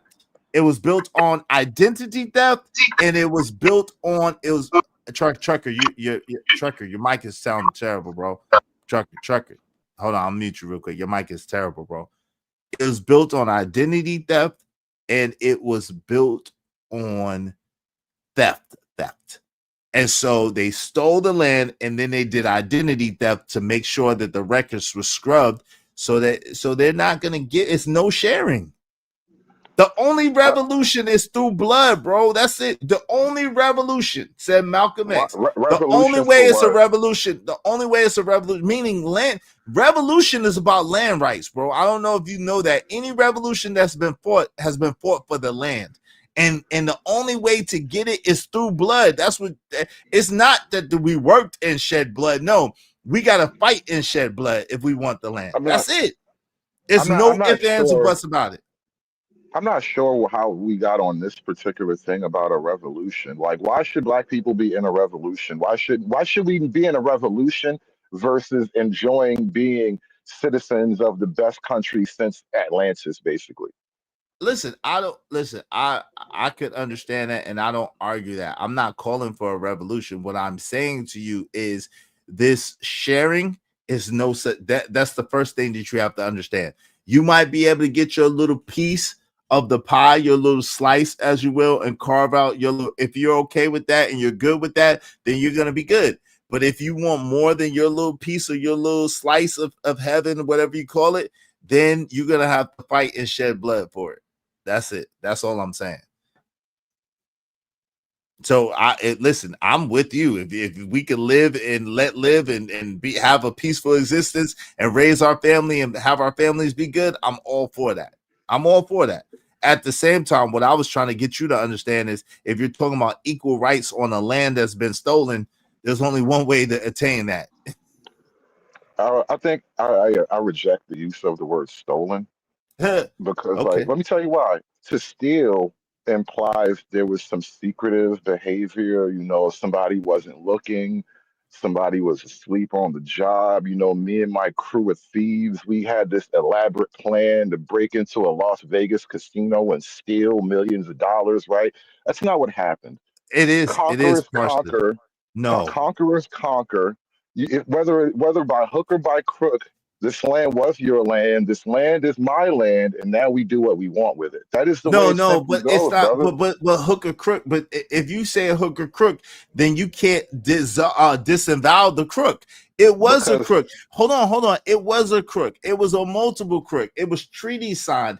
It was things that were put in place. It was land that was sold. It was all types of things that happened. But people reneged on the deals and did backdoor and got backdoored. That's things that happened. So we got to be honest and we got to be real about what happened and how that went down. People were backdoored. Then you had the Dawes rolls, and then you had the this, and you had the and the misclassifications, and then you have to prove through the 3/5 and of blood and this and that and all this 75% of this and that, and so that is theft. That's identity theft. That's not. There's nothing gangster or conquer about that. That is identity theft. Let's say that it is then. Fine. Let's say that. And let's settle on that. And then now your prescription for that grievance is retribution, revolution, as you call it, right? No. Hold on, let me finish. Right, but don't misclassify me because that's dangerous. I'm not saying that's not what I'm prescribing. Fill in the gap. Okay. I'm not No, I prescribing said fill in the gap. What you're prescribing? Okay, what I'm saying is you have to be clear on what you want. Like I said, I'm okay with what you said. If we want a slice of the pie and we're good with how it is, we get our little slice of the pie, we raise our family, we do our thing, whatever the case may be. If you want equity, then that's a whole different story. That's all I'm saying. Right, but I mean, you did introduce the concept of revolution, and I don't think I'm misquoting how you applied the usage of that concept. Right. No, right? you brought up the concept. You brought up the terminology. Hold on. You did that. That was you. No. I asked you how we got here about revolution. I bet you right after you mentioned it. You mentioned revolution. Brother, no. Hold on. I bet you $100 right now that you mentioned revolution. I don't care to gamble on such things. Okay, but hold on. So let me clarify. It is on air. It is on air, and all I have to do is play it back. What I'm telling you, but I don't like to play stuff back for free. What I'm telling you is you brought up revolution, and I told you that there's the only way that there's a revolution is through the shedding of blood. That's what I was saying. And then I went to explain that to you, right? But you brought up revolution, and I was saying the way that you was bringing up revolution and the terminology that you was using is not correct. The only way that there's a revolution is by bloodshed. Now, the reason why I wanted to kind of talk on that particular subject is because ultimately, I think you have a sort of acknowledgement that it always boils down to power. Like it's only yours as long as you're strong enough to hold on to it. And no matter what you think about it, no matter what your claim is to it, once somebody else takes it from you, it just simply is not yours anymore. And in the grand scheme of things, we can talk on these claims of morality from our high point as we now sit as the beneficiary of all these crimes and all these moral grievances that you want to highlight. You and I both on opposite sides of this argument are equally the beneficiaries of all those crimes and all that immoral stuff that you want to point out. And I just say that on the one hand, it's really far be it for us to kind of judge the quote morality of that stuff when we're literally the beneficiaries and the descendants of all that stuff. And then two, ultimately, it comes down to if they could have taken it back, they would have, and you wouldn't be here right now to cry about the morality of that either.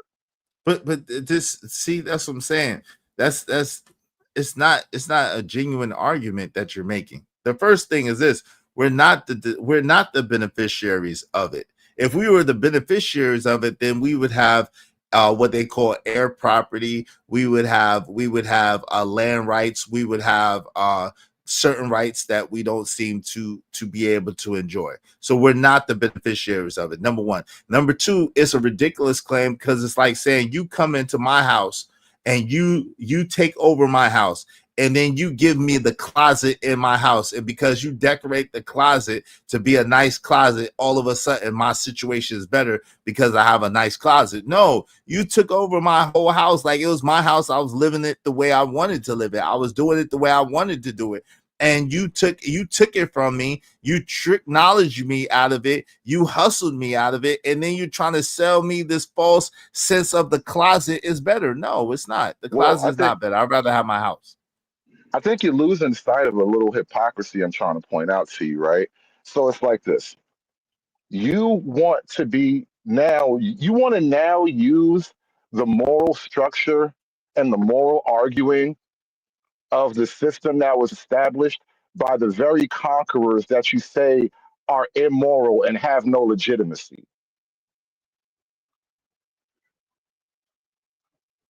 So I'm very confused. Yeah. I'm saying, Yeah, hold on, yeah, bro, hold on real quick. You're in a It's dark not place hold right on. now. yo, fam, hold on for a second. When you talked, I didn't interrupt you. Let me complete my thought.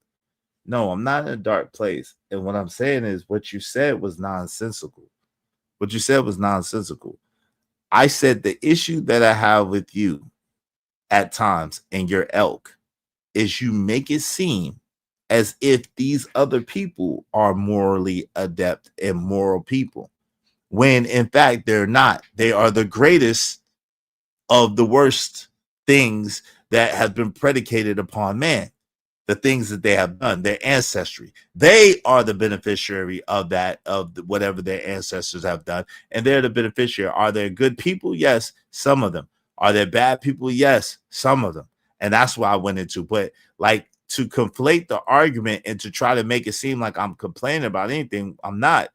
I'm pointing out that it just baffles me that you and your ilk make it seem like these people are such benevolent, great, and wonderful people when we know what they've done historically. And let me let Well, I'm OG not do even that making again. that claim. Let me say one last thing, because I'm not even making that claim. And it's not just about me and my like far right view of things, but like when it comes to the FBA argument, the FBAs are arguing to defend their claim as the beneficiaries of this thing that they themselves are kind of calling evil the same way you are, right? Because that's why they want reparations and all that. They feel like they've been done wrong in a certain way. And it's a different claim. I'm not going to totally argue them the same way I'm arguing against you, but I'm just pointing out that either way you look at it, the argument is we are the beneficiaries, we are the descendants of all that. No matter how you slice it, all the roads lead back to that. That's not accurate. But let me let OG do dirty get in there, and then we'll go at it a little bit more. Go ahead, OG do dirty. What's say? What's good with everybody, man? What's good with you? Conservative is and Jalen. Yeah, I agree with is, bro. Ain't nowhere in the world, bro, we the beneficiaries of anything when it wasn't us, if by your words, hood, that got conquered. So if we wasn't the person who, if our people wasn't the people that conquered, how did we benefit from anything? Real quickly, I'm gonna kick it right back to you, but I say we are simply the beneficiaries of it by extension, like because we're here. Like, would you rather be born in Africa, whatever year you were born? Like, I was born in '81. I would not want to be born in Nigeria in 1981. I would not want to be born in Kenya in 1981. I don't want to be born in Gambia in 1981. Hell, I don't want to be born in Costa Rica. I don't want to be born in Venezuela. I don't want to be born in Eastern Europe. I don't want to be born in Russia. I don't even want to be born in Germany. I don't want to be born in Sweden in We got you. 1981. We If you got get you. to be born here in 1981, that's the best time ever for me. Couldn't But imagine a better thing. But the thing is, you might have not. Do you have direct African lineage that you know about? Not directly, but still, I don't. I mean, I think I have some typical like American lineage back to like plantations in North Carolina, and then I also have like direct Caribbean lineage as well. Okay. Well, cool. But see, this is the thing, right? At the end of the day, it's like you didn't you didn't you may not have descended from Africa. So you might have been here. You might have been born here on this land in 1981 had they not been able to get away with what they got away with. And the only thing Not you true. would Not true. hold on, I'm not, I'm just saying. How you gonna say not true if you don't have any direct African Because America, lineage? bro. What you America, mean, bro. America? That's why. America what? What do you mean, America? America, the idea, not America, the piece of land. Like Okay, but America that's as a what's nation with a constitution, a but constitutional republic. hold on real quick. But this is the thing, right? If you would have grew up here and this land wouldn't have been tampered with or whatever the case may be, you probably would have been living in a utopia because it would have been all that you knew. For all you know, it would have been a utopia. For all you knew, it would have been heaven on earth because it was all that you would have known. So, Well, that like, doesn't I make it can't. utopia. Well, it would have made it a utopia for you. I think you're going too far. I think we should give it back to OG Too Dirty. Nah, I'm not. It's not. Nah. I'm just saying. At the end of the day, no, it's not fanciful as you call it, or far reaching, right? If you known a land where there was horses and there was grass and you grew your food, and you fished in the river, and you ran and frolicked in the forest or the fields during the day, and you just had a whole bunch of that might have been heaven for you on earth. You just never know. You wouldn't have known nothing about no damn job or going to work and slaving on no job and having to pay bills and god doggone this and that and stressing over if you get too much money, someone gonna rob you, or if you don't have enough money, some people gonna talk shit about you, gonna have a low quality of life, you're not gonna have enough health care, whatever the case may be. So like I said, it might be a utopia. It might have been a utopia for you. 1981, untapped, tampered with North American land. You might have been here, and you might have been in hog heaven. I just want to ask Dude Dirty to kind of give me a comment on what I was asking him about. Do you think it's better that we were born in America versus being born in any other country in the world? It would be the same in any other country in the world. So okay. if so, just like in Africa, bro, those people go through the same thing we go over here. It's just, again, it's the problem is everybody over there is most likely the same color skin, but you have fractions that come in from different places, again, to take over places. But that's not like what we did, not what Izzy explaining what happened here, right? So identity, and yes, we was finesse, bro. I mean, the whole government system is a finesse game. So if you really look at it from that point of lens, then you will understand what he's saying. But I don't think you look at it as the system was finessing us, you know what I'm saying, to do things a certain way. But it has to be because everybody follow one regime. We all follow one thing. So if you all follow one thing, then everything should be equal because everybody is following that one thing. But it's not like that over here, right? So to answer your question, yes, I would love to be. I wouldn't want to be nowhere else but America. This is the only place I've been, right? So I know I done seen Africa in some places that, you know what I'm saying, that look like America and everything like that. But the opportunities and stuff that we get over here and just being over here, bro, I'd rather be here than anywhere else. I don't want to live in no mud hut. I mean, you know what I'm saying? I mean, I'm a 91 baby, so I'm way with 92, so I'm way after y'all. So I'm looking at it in a different lens.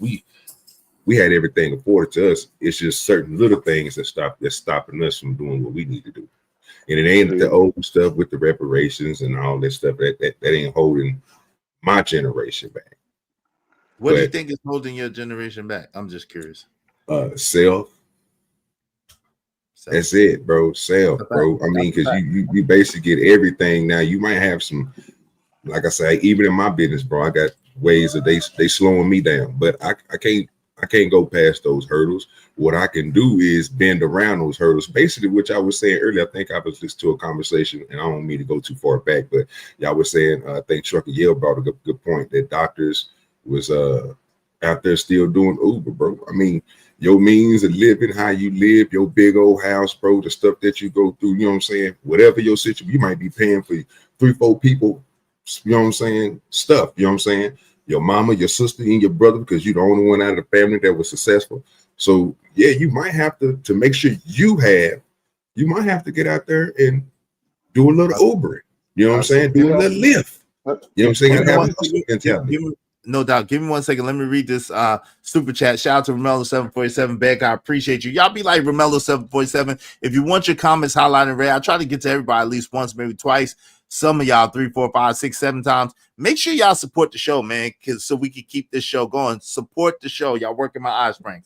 Romello747, $5. Malcolm also said the white liberal is our worst enemy. Thank you very much. Thank you to Living Humbly for the gifted membership. If you got a gifted membership for Living Humbly, make sure you thank him. And thank you very much, gifted membership. Membership has this privilege. Thank you, Living Humbly. Yo, shout out to Pastor said, is Vinegar, salute to you. He said the problem is losing so-called black male vote support. That's why they mad. They're talking about Democrats. Now Dialogue said Medicare, I guess, and welfare, EBT is used by a lot of white Asians and Mexicans out here. So-called black people have careers and outwork in here in California. Sorry, but it is true. Shout out to that. said they are the real problems in America. Truth be told. Shout out to you. Said if you research your genealogy, you'll find your African roots, your white roots too. I don't believe in that genealogy shit. I think that's the devil, bro. I think that's the devil. I'll be honest with you. I don't believe in a genealogy test. They're gonna tell you what they shit. Listen, they stole this land, bro. They identity thefted. You think I'm going to these niggas to tell me where I'm from? No, I'm not. And if y'all want to do that, that's fine. I just don't believe in none of that shit. Y'all facts is backwards. I don't believe in none of that shit. I know I'm glad I was born in 1981 in America. That's all that matters to me. Me too. Now, I'm glad I was born in America too when I was. Hey, ninjas is philosophy mode right now. Yes, they are in philosophy mode. That's hood right now. This is the most respected, most feared country on That's earth. me. We got the best weapons. Shout out to that. Yeah, I'm saying I said it. That's Yeah, crazy, bro. That's I'm not a crazy. bow shooter. Hey, Joy is real online. Hold on real quick. Hey, Joy is real online. How you doing? Go ahead. Now I was saying I'm not a bow shooter. I got a crossbow. You know what I'm saying? But that's a mechanized shooting instrument. I'm not a bow type of person. So yeah, I'm glad I can carry my weapons. You know what I'm saying? And then the state I'm in, I can carry them over. No doubt. But Hey, go you know, ahead. Hood was trying to get in. I apologize. Go ahead, Hood. And then Jalen, you got it after that. Yeah, there was a point I was making one day when I was on my show, thinking out loud, finding my way to the truth, as I was saying earlier in the chat, Izzy. And I really wasn't even getting at you when I was asking what you were reading. I just noticed you happen to look like you were reading. But I wanted to point out that I was talking about, because we talking about this history of the country and how it was stolen and all that. And I take the conqueror view of it all because history really is written by the conquerors. That's just the nature of things. And this country, this land was conquered through a series of expansions and battles and deals that were made and broken. And ultimately, this land was conquered from coast to coast. And at around the time of like after the Civil War, because black folk we weren't necessarily a part of the conquering, and I don't even want to argue that we were conquered here. I'm going to stick to the traditional history that our conquering happened in Africa. We were conquered by other niggas and got sold or whatever, right? So Why do you want to stick to that one? That's the worst Izzy, one. I don't That's want to fight stupid. you because I don't want to fight you about that right No, now. but I don't You want. believe Okay, but what you can we? want. Let's not do that. Let's not. You Okay, can believe we what you not want. tell the Africa story though, please? Can we not? I'm not Because that don't telling make it. I'm sense. telling a different story, but you're pausing me right now. Okay, I apologize because that don't even make no damn sense. I'm not even That story. telling that story. I'm just saying that Okay. at a certain point in time, we went from that part of the story, from the whole slavery thing, to by the time you get to the Buffalo Soldiers, right? Mhm. You got this group of black men, some of the first cowboys too, because cowboying is low key part of a black culture and a tradition. We were a part of that from the ground up, just like slavery in America. We were everywhere doing a lot of things, and you got these group of men who are out there on horseback. They became part of the military out there, and they became heroes in their own right. And what they did was effectively tame parts of the West. That's what their charge was as the Buffalo Soldiers. They did combat with the tribes out there. They made sure stuff was safe. You can't run down on these people. If it happens, I'm gonna go scalp y'all dudes back. It was the whole deal. They became low key famous in history for that. And I point that out as a turning point in the overall story of us as black folk. Because if you don't like that first part of the origin, fine, whatever. My point in bringing that up is that was a time that we went from a non-factor so much in the conquering part of it all to now we are officially a part of the conquering team. And I think that's the kind of thing that we actually do need to make part of our Wait, identity as because black of the folk. U.S. Because of the U.S. military? You talking about because Because of the U.S.? those were black men who were a part of the conquering wave. You talking about the Buffalo?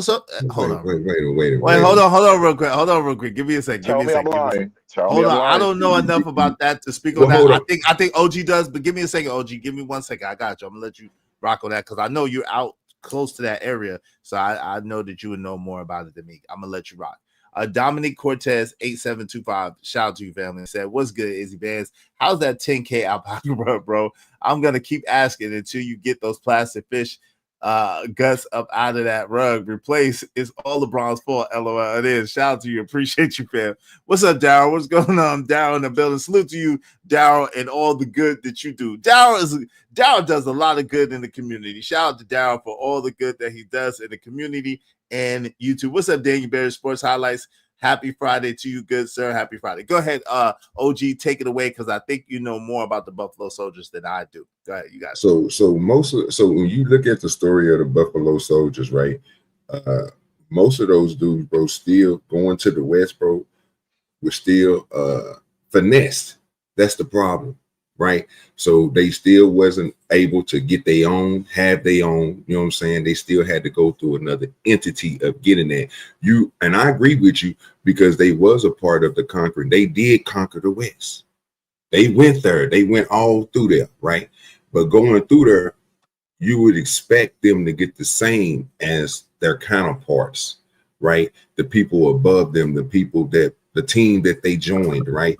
They should have been able to establish themselves in places where they conquered, but they never was. They had to either, from what was said in you know what I'm saying, when you read it, you know what I'm saying, it was either stuff was given, which was exchange of something, but it was always more than what the others had to give, right? So they had to give more things. People finesse them out of that type of stuff. So the person that's on your team, which is a white counterpart, you can let him get certain things with the relief of the money that he got or whatever in the situation was, because, you know, they used to bargain back then.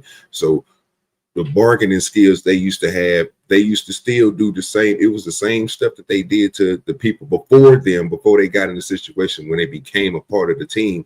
They still did the same thing, and they still do it to today. Like, they boost up the price because of your color. They make it harder for you to get this land, this place which y'all done went and took over.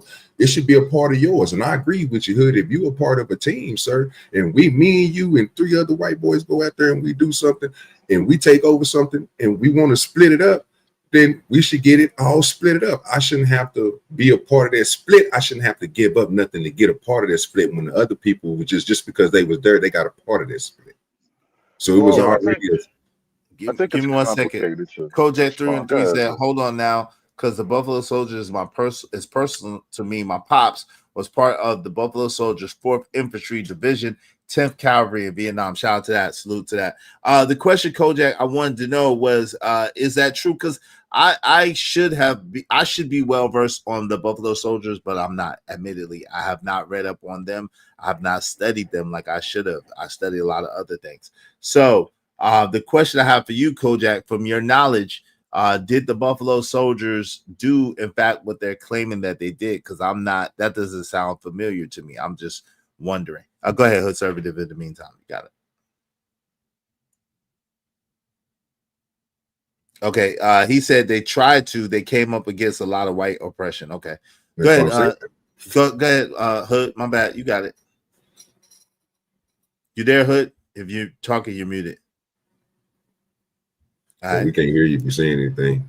Yeah, if you're talking, you're muted, Hood. I just wanted to read Cole's comment. But yo, in the meantime, between time, y'all make sure y'all support the show, support the stream. I mean, now y'all, but listen, thank you, because now I'm gonna go research the Buffalo Soldiers. I'm gonna look up the Buffalo Soldiers and try to do the knowledge on that, try to get some OGs to tell me from the old them perspective and olden point of view about them, not just what the books say. But go ahead, Hood, you got it. Yeah, my bad. Yeah, I had a phone call. Now the thing about the Buffalo Soldiers, and the reason why I wanted to bring that up is, like right now, what you and I are kind of doing is like having a battle of competing narratives about the Black identity. And one of the things I think of is like we were talking about all these different identity groups that we were claiming at one time.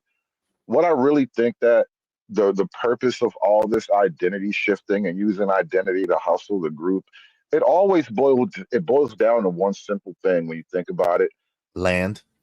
No. It's always used to convince Black folk that they are somehow not a part of the American system, or they have been somehow greatly abused by the American system. When I could argue that a lot of black folk have benefited in a lot of ways from being a part of the American system, starting with the military going way back when. A lot of those dudes, they retired and got land and pensions and all that. You're just not going to hear all their little quiet stories because regular people don't get written down about. But it wasn't just we got screwed over at every step of the way. But I'm like, a lot of black folk were there on the ground building stuff and doing stuff along the way. Like, how do you think a lot of these people start to build towns and stuff eventually going forward in the future? Like, the chains weren't always just totally abused and broken as far as like black folk learning how to do stuff and succeeding and thriving. Like, it's low key a dirty little secret in black history that we've had an elite successful group of black America going back in an unbroken chain for like 100 or 200 years in this country. So I don't want to readily buy into the narrative that we've always been the oppressed. I think that's literally been used to hustle us, and I don't like to keep sticking to it. Well, listen, I mean, I understand your sentiment, right? But I'm curious is where you think that the veteran narrative comes from of how they treated the vet. It's a well-known fact that the veterans that came back from World War II were treated like less than shit. Is even if they were Caucasians, but especially if they were so-called black people. Hold on. Even if they were white, but especially if they were so-called black people. Now, and when we get to the Vietnam conflict, that is man, is how they treated those brothers that came back from that is a travesty. So I'm just trying to understand where is this like from what you were saying and what I could think of is yes, out of Reconstruction, when we were segregated, we did have our own towns that were flourishing, not only thriving, they were flourishing. And we had a bunch of things in infrastructure, hospitals, schools, stores, everything. We had our own bus companies, whatever the case may be, and it was good. At the same time, we were convinced that the white man's ice was colder, and we were convinced that we were missing out on something, and we were convinced that the white man's education was better. And then we got what you call it? Yeah, what about the GI Bill? Right.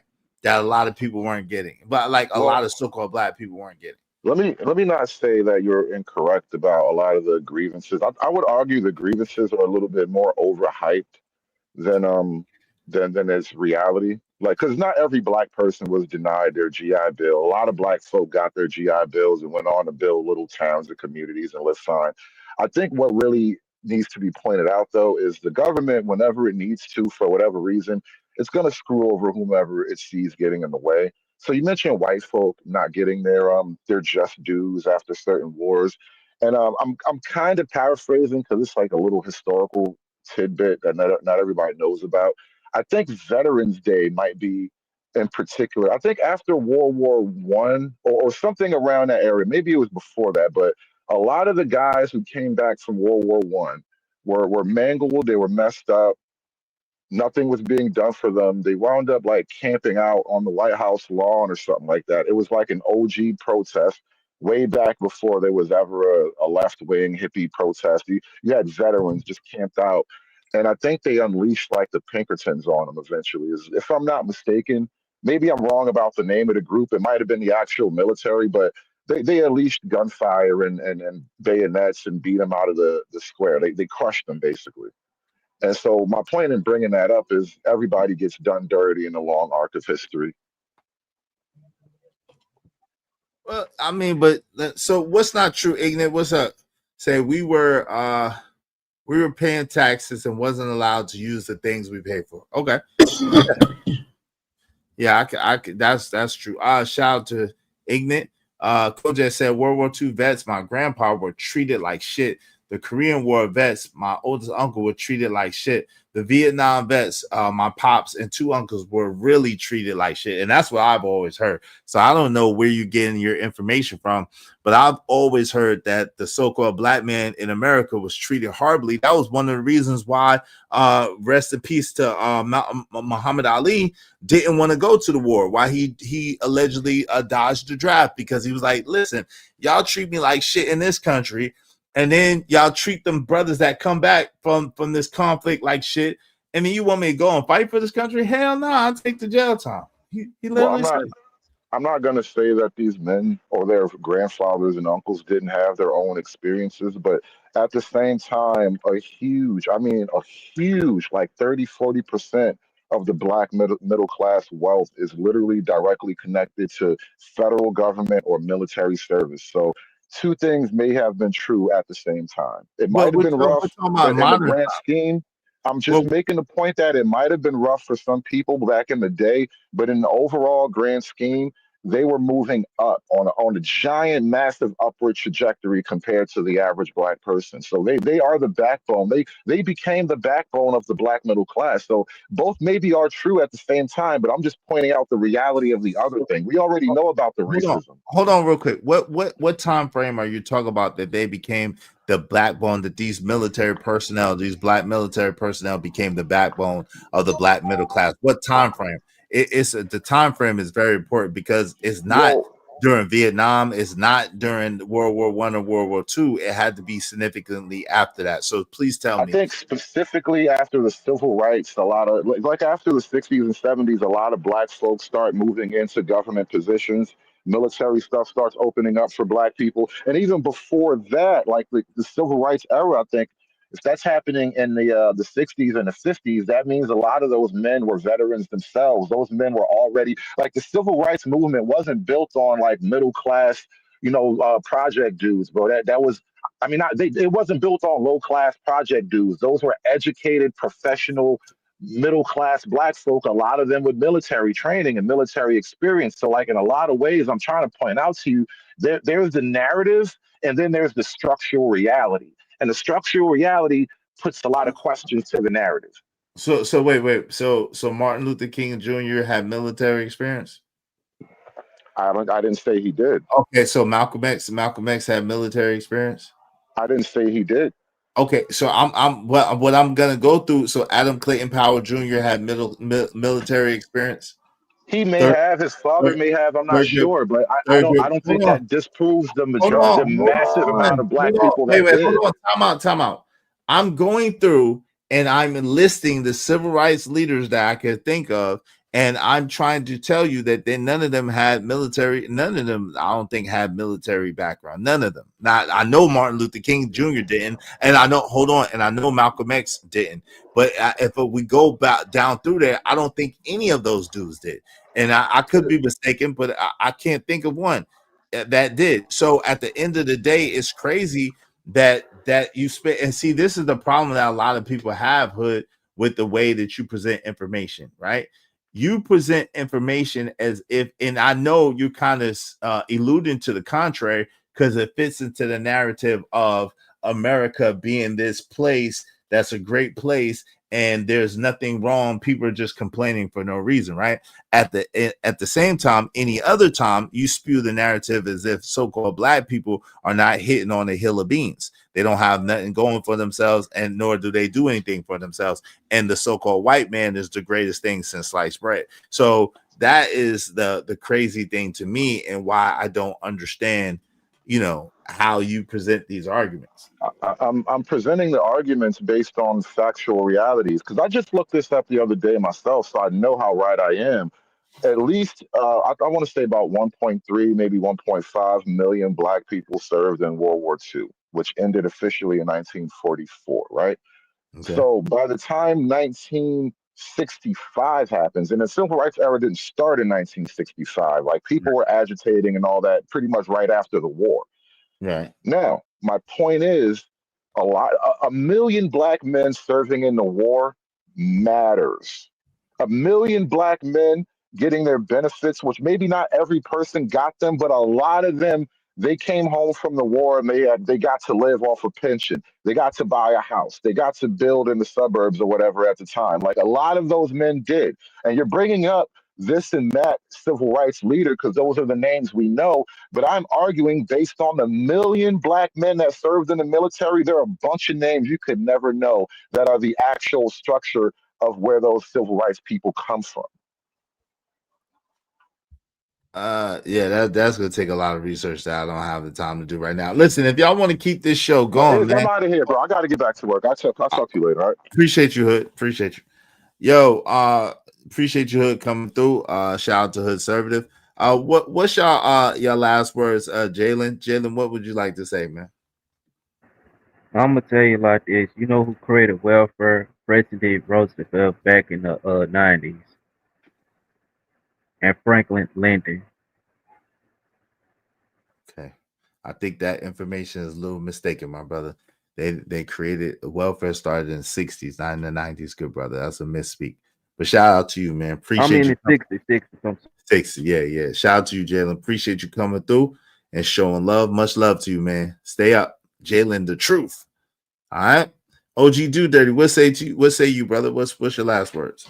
Oh yeah, man, great show, man. You know, I just came over to support, cut up with you. You know what I'm saying? Keep on doing your thing, brother.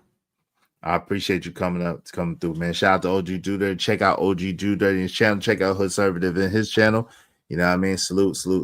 We did not get to that Stephen A. Smith joint. We're gonna have to do that at a different time. But shout out to that. And we're gonna go into that, see that Jasmine Crockett, Stephen A. Smith joint. I ain't gonna lie, man. We kind of to the point again where if we don't get some more support, we're not gonna keep being able to do this, man. This is very lackluster. Shout out to Truckiel. I appreciate Truckiel a lot. Shout out to Bucket88. Appreciate him a lot. Living Humbly. Appreciate him. Romel747. Appreciate him. TBE Truck. Appreciate him. Imperious. Appreciate him. Yo, thank y'all so much for supporting the show, supporting the stream. Listen, like we want to continue to bring you dope content, but without support, there's no way we could do it. All right. So listen, if y'all be so kind, y'all feel so inclined, y'all support the show at least $5 a piece. At least $5 a piece.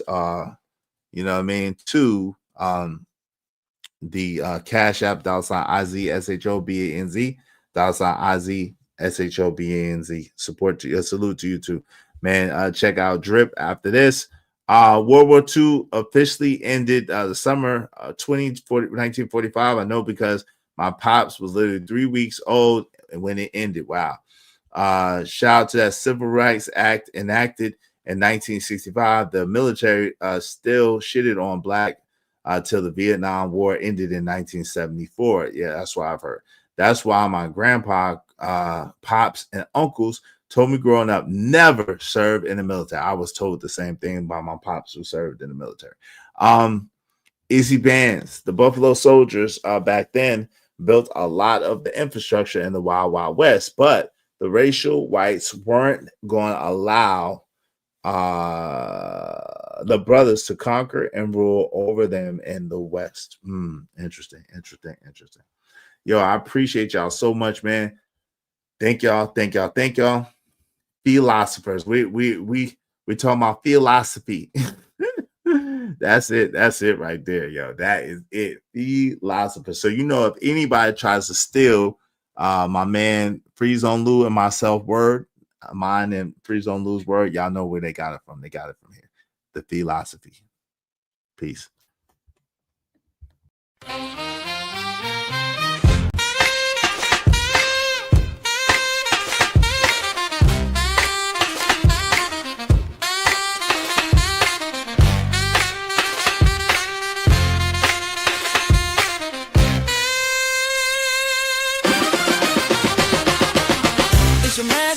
You know how we do. Sit back, relax, enjoy the show. Dope discussion, deserve dope donation. Spread love through compensation. Cheese feta, the dope. Yeah.